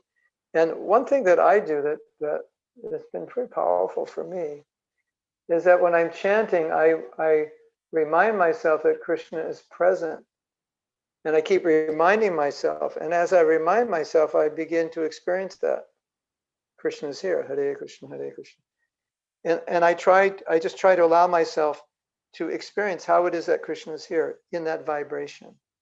Not so much an intellectual process, but more of a process of feeling. Because Prabhupada said you could feel Krishna's presence in his holy name. So sometimes I just try to allow myself to feel his presence by thinking, okay, I know you're here. That's what Shastra says. And so I want to be aware. So I try to become aware in this vibration, what I'm feeling, what I'm experiencing. How am I experiencing Krishna's presence? And of course, sometimes nothing's going to happen. But if you make that effort and you try to put yourself in that mood and pray, Krishna, please reveal, it'll happen. Something's going to happen. And that's why I was saying in the beginning, there's so much you can get out of japa. It's such a deep process. And if you're aware of the depth of it, if you're aware of potentially what it can give you, it puts you in a very good state to chant because you're kind of open. Say, okay, holy name, I know you're there. Please reveal to me whatever it is you can or you want to reveal to me. And so in that openness, you're more ready for Krishna to reveal himself to you. Is that okay? Or you need more clarification?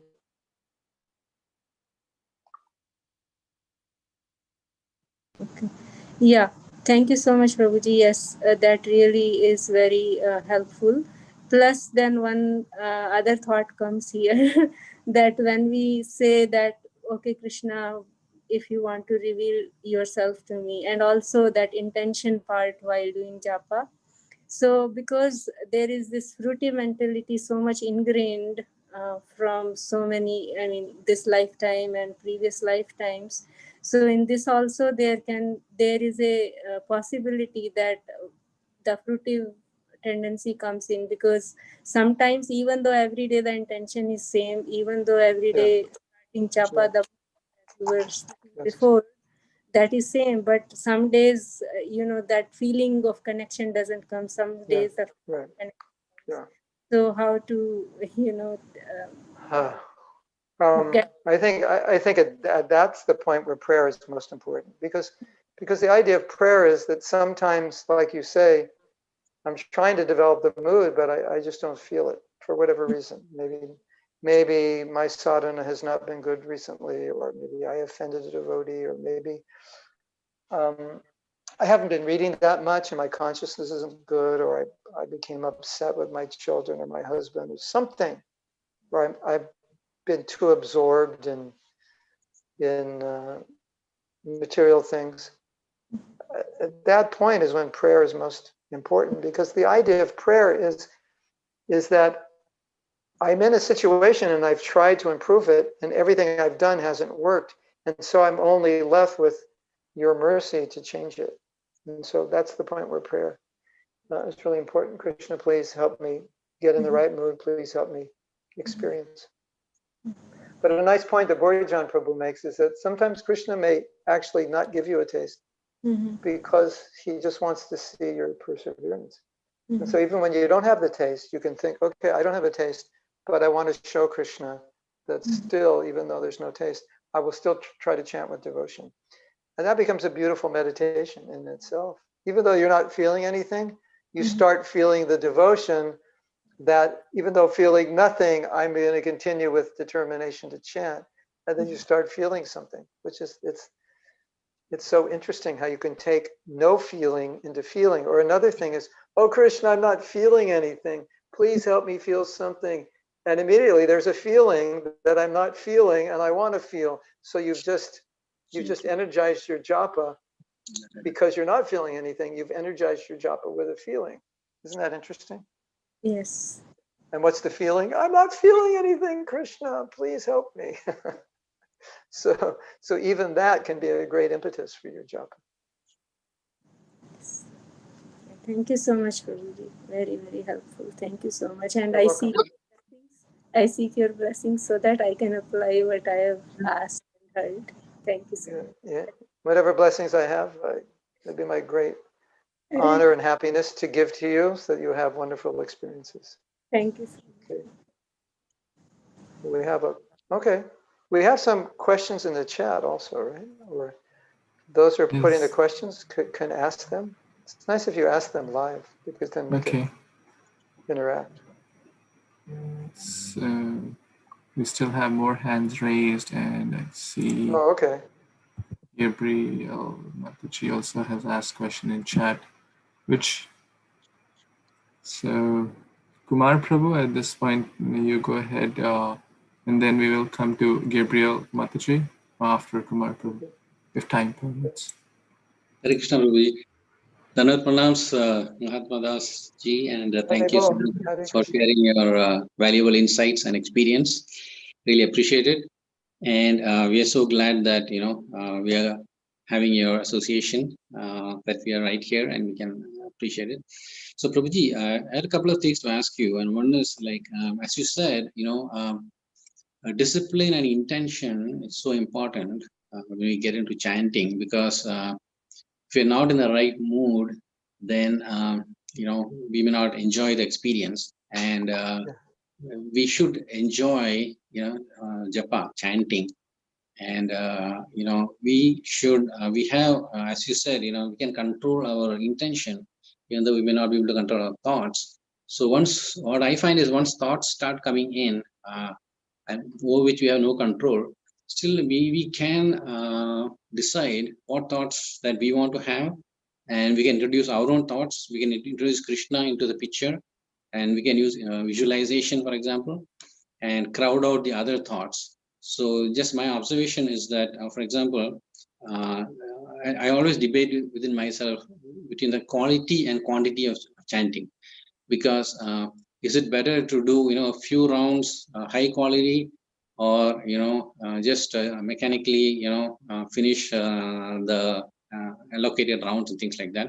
And what I find, as you mentioned, Prabhuji, the experience becomes better as we do more rounds, and I find that for me, at least, when I close my eyes, the experience is much better.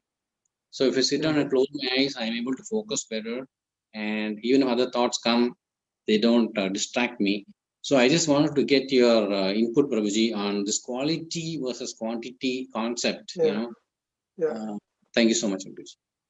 There's thank you for the question. There's two ways to answer this question. Of course, if a devotee is initiated, then I can't say quality over quantity because they've made a vow to chant, because then they may misunderstand. Well, I'll chant 4 good rounds. And Mahatma Prabhu said 4 good rounds is better than 16 bad rounds. So I'll just chant 4. And from practical experience, and I think we all have this experience, 1 good round is better than 16 bad in terms of how you experience your Krishna consciousness, your spiritual energy, your detachment, and so forth. Even 1 pure mantra, like we said. So when this question is asked, my natural intuitive response is, well, it's in a sense, it's a false dilemma, although it's a real one. I understand it's a practical question, a real dilemma. But the real answer is chant all good rounds. That solves the whole problem.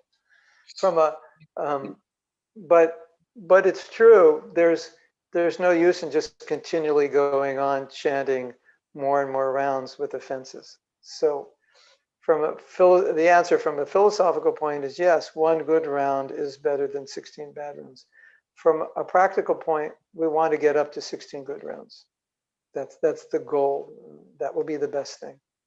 So, and some devotees have done that. They said, okay, I was chanting 16 bad rounds, and I decided I'm just going to chant 4 good rounds, and I'll increase it to 6. I'll try to work my way back up to 16.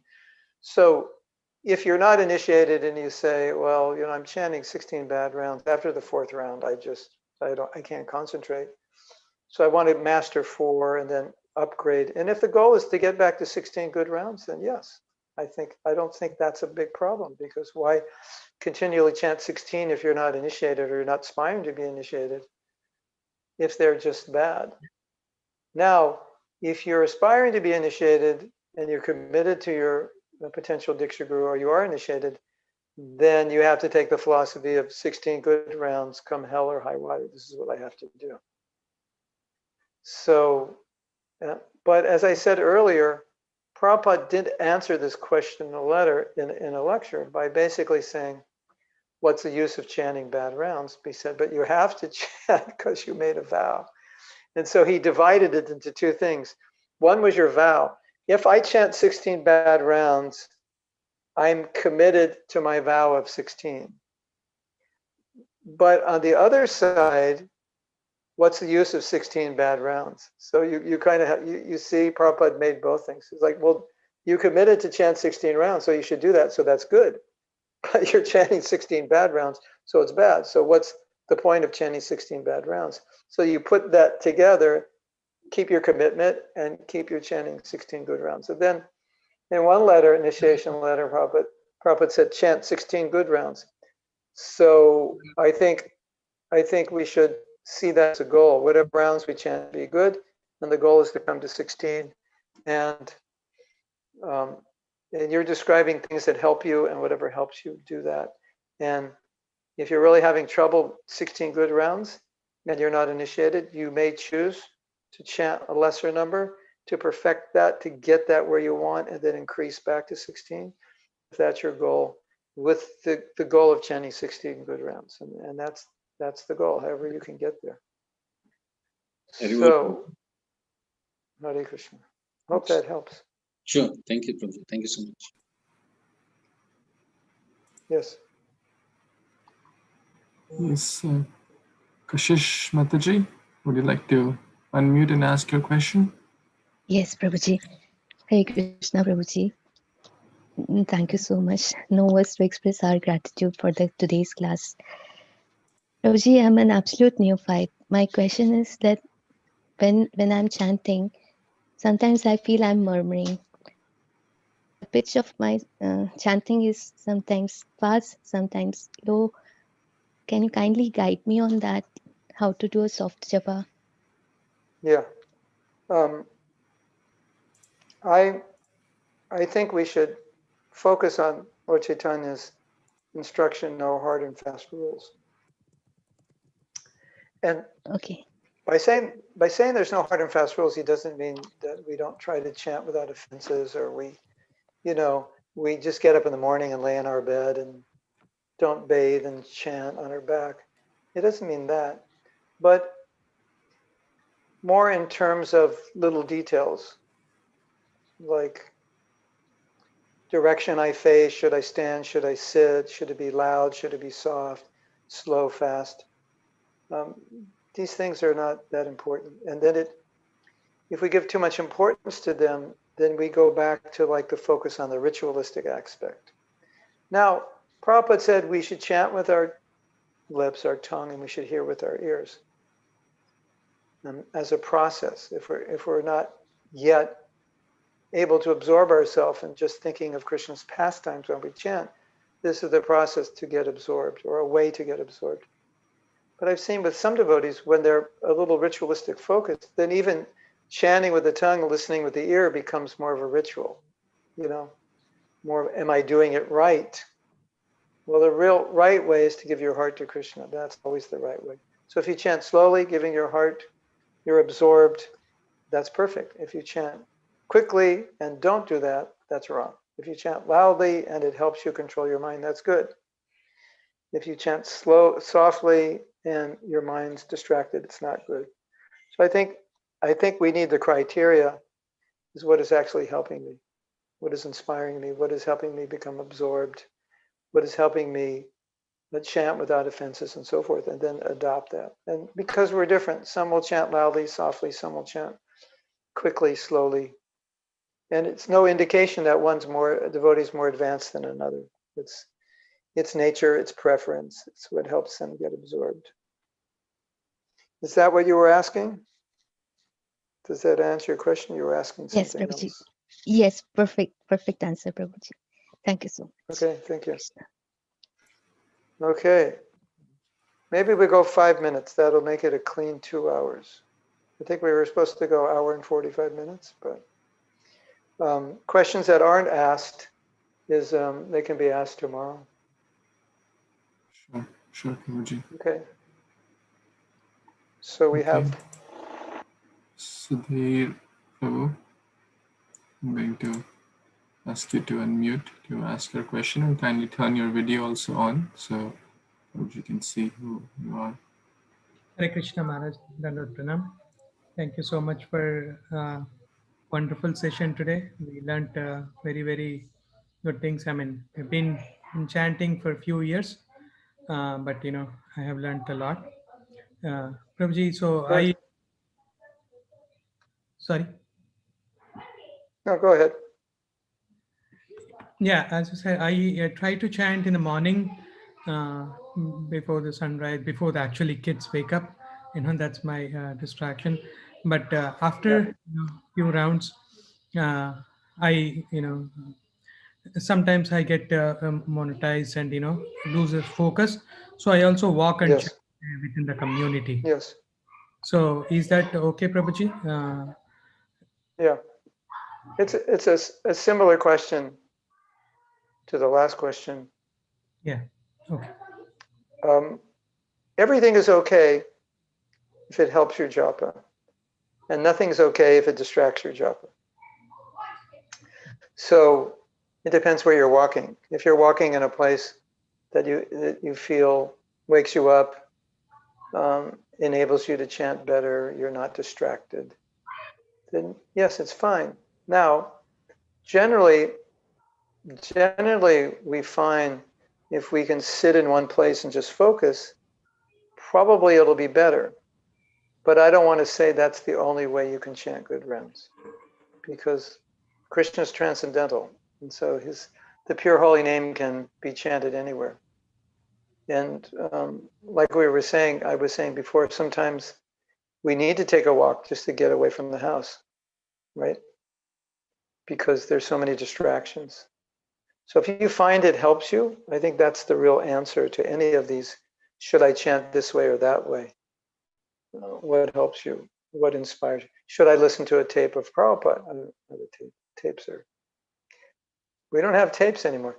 We have to say recording. People say, should I listen to a CD? We're not even using CDs anymore. When I was young, it was tapes, then it was CDs. Now we have to say, they're starting to have albums. We used to say, I made an album. You didn't, someone uploads an MP3 and says, I just made an album. No, albums are actually vinyl. So listening to a recording of Prabhupada, that's the proper way to say it now. Listen to a recording of Prabhupada. Will that help you? Does that help you? Some devotees, it helps. Some devotees actually get distracted by it, believe it or not.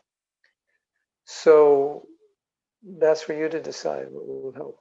And if walking helps and you're in an environment where you're walking where it's free of distraction, then good. We did every morning when I live in Mayapur, we walk. Of course, it's Mayapur, so everything is transcendental. But sometimes also we need to move our body. And for some of us, maybe that's the only time we're going to walk is when we chant. So that's also helpful. Okay. We answer that question. Can we chant with Prabhupada Japa, if that inspires you? Yeah. The broad answer to this question is, again, it's not a process or a ritual. It's not a mechanical thing. So, you know, it's kind of like a man wants to ask his wife, ask this girl to marry him. He's saying, can I ask it in her home? Should I ask her? Should I take her to a restaurant and ask her? Should we go to a park and should I ask her? And I think that women will say, if you actually ask it in the right way, it doesn't matter where you ask it. But if you don't ask it in the right way, it doesn't matter where you ask it. You could wine and dine me. You could buy me a new car, could show me the house you're going to buy. But if I don't feel that you really mean it, I don't feel your affection, then it's not going to communicate. And, you know, if you spontaneously ask me in the middle of the airport when we're traveling somewhere, and I feel you really mean it, then it communicates. So I think that is a good analogy. That's the point. Wherever the mood is right, whatever creates the mood, then you can adopt that. That's the most important thing. Okay, it's 11 o'clock in Tampa. It's 11 o'clock in Alachua. It's 11 o'clock in New York. If we don't stop now, I think we'll go for another hour, right? So because I think we can stop now because we have tomorrow. And also on Monday, I'm going to be doing something on the Holy Name Week in the morning. I think it's 7:30 on Monday. So that's also there. We're going to do some chanting together on that on Monday. So we'll see you all tomorrow, and invite your friends. And if you feel this was helpful, you can share your videos. And if you want to learn more, my Japa Affirmations book on Amazon, or I could mail you a copy if you write me. And mahatmadas.com, or just Mahatma Das, you Google that, and there's many more classes on Japa and recordings on SoundCloud, YouTube, and articles on my page and so forth. Thank you. Thank you so much, Maharaj, for this wonderful, important discussion about the holy name. And I have posted some notes and all the links which for Prabhuji's books in SoundCloud and website. So you can access that. And as Prabhuji said, so we'll have this recording also available. You can share and keep for reference for future as well.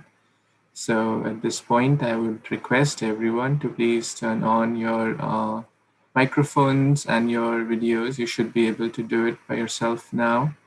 So we can express our deepest gratitude to His Grace Mahatma Prabhu for his wonderful insights and experiences and realizations about the holy name. We are so grateful. So let's loudly chant 3 times to express our deepest gratitude to His Grace Mahatma Prabhu. Hari Bo, Hari Bo, Hari Bo. Thank you. Hare Krishna. Thank you. Hare Krishna. Hare Krishna. Thank you. Hare Krishna Mahatma Prabhu ki So, jai. thank you. Jai. Jai. Save your questions for tomorrow. We'll get back to your questions. Thank you. Very well. You're welcome. You're welcome. We'll see you tomorrow. Save your questions. Okay?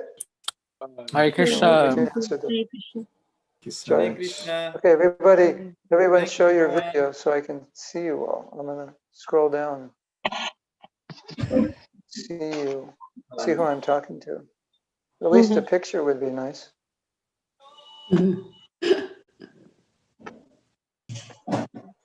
Hare Krishna.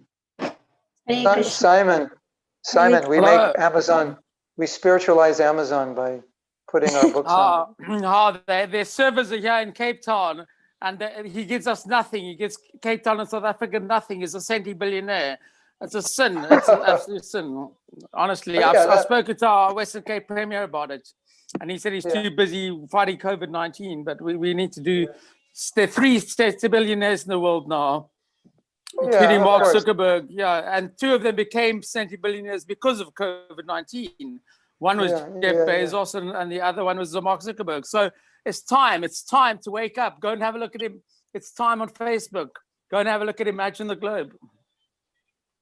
I think we should. Imagine the I Globe. think we should.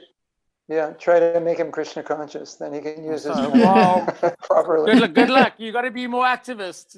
You guys are too inwardly focused. I'm not a devotee, but we've got to be activists now for global change, because otherwise our Earth is doomed. Listen to David Attenborough, Divine Awakener, and Greta Thunberg. Okay, thank you. We're working on it. Okay, we'll see you all tomorrow. Hare Krishna. Okay. Hare Krishna, everyone. Thank you so much for joining. Hari Bol. Jai Shri Prabhupada. Bye-bye. Jai Shri Prabhupada. Hari Bol, Hari Bol, Hari Bol.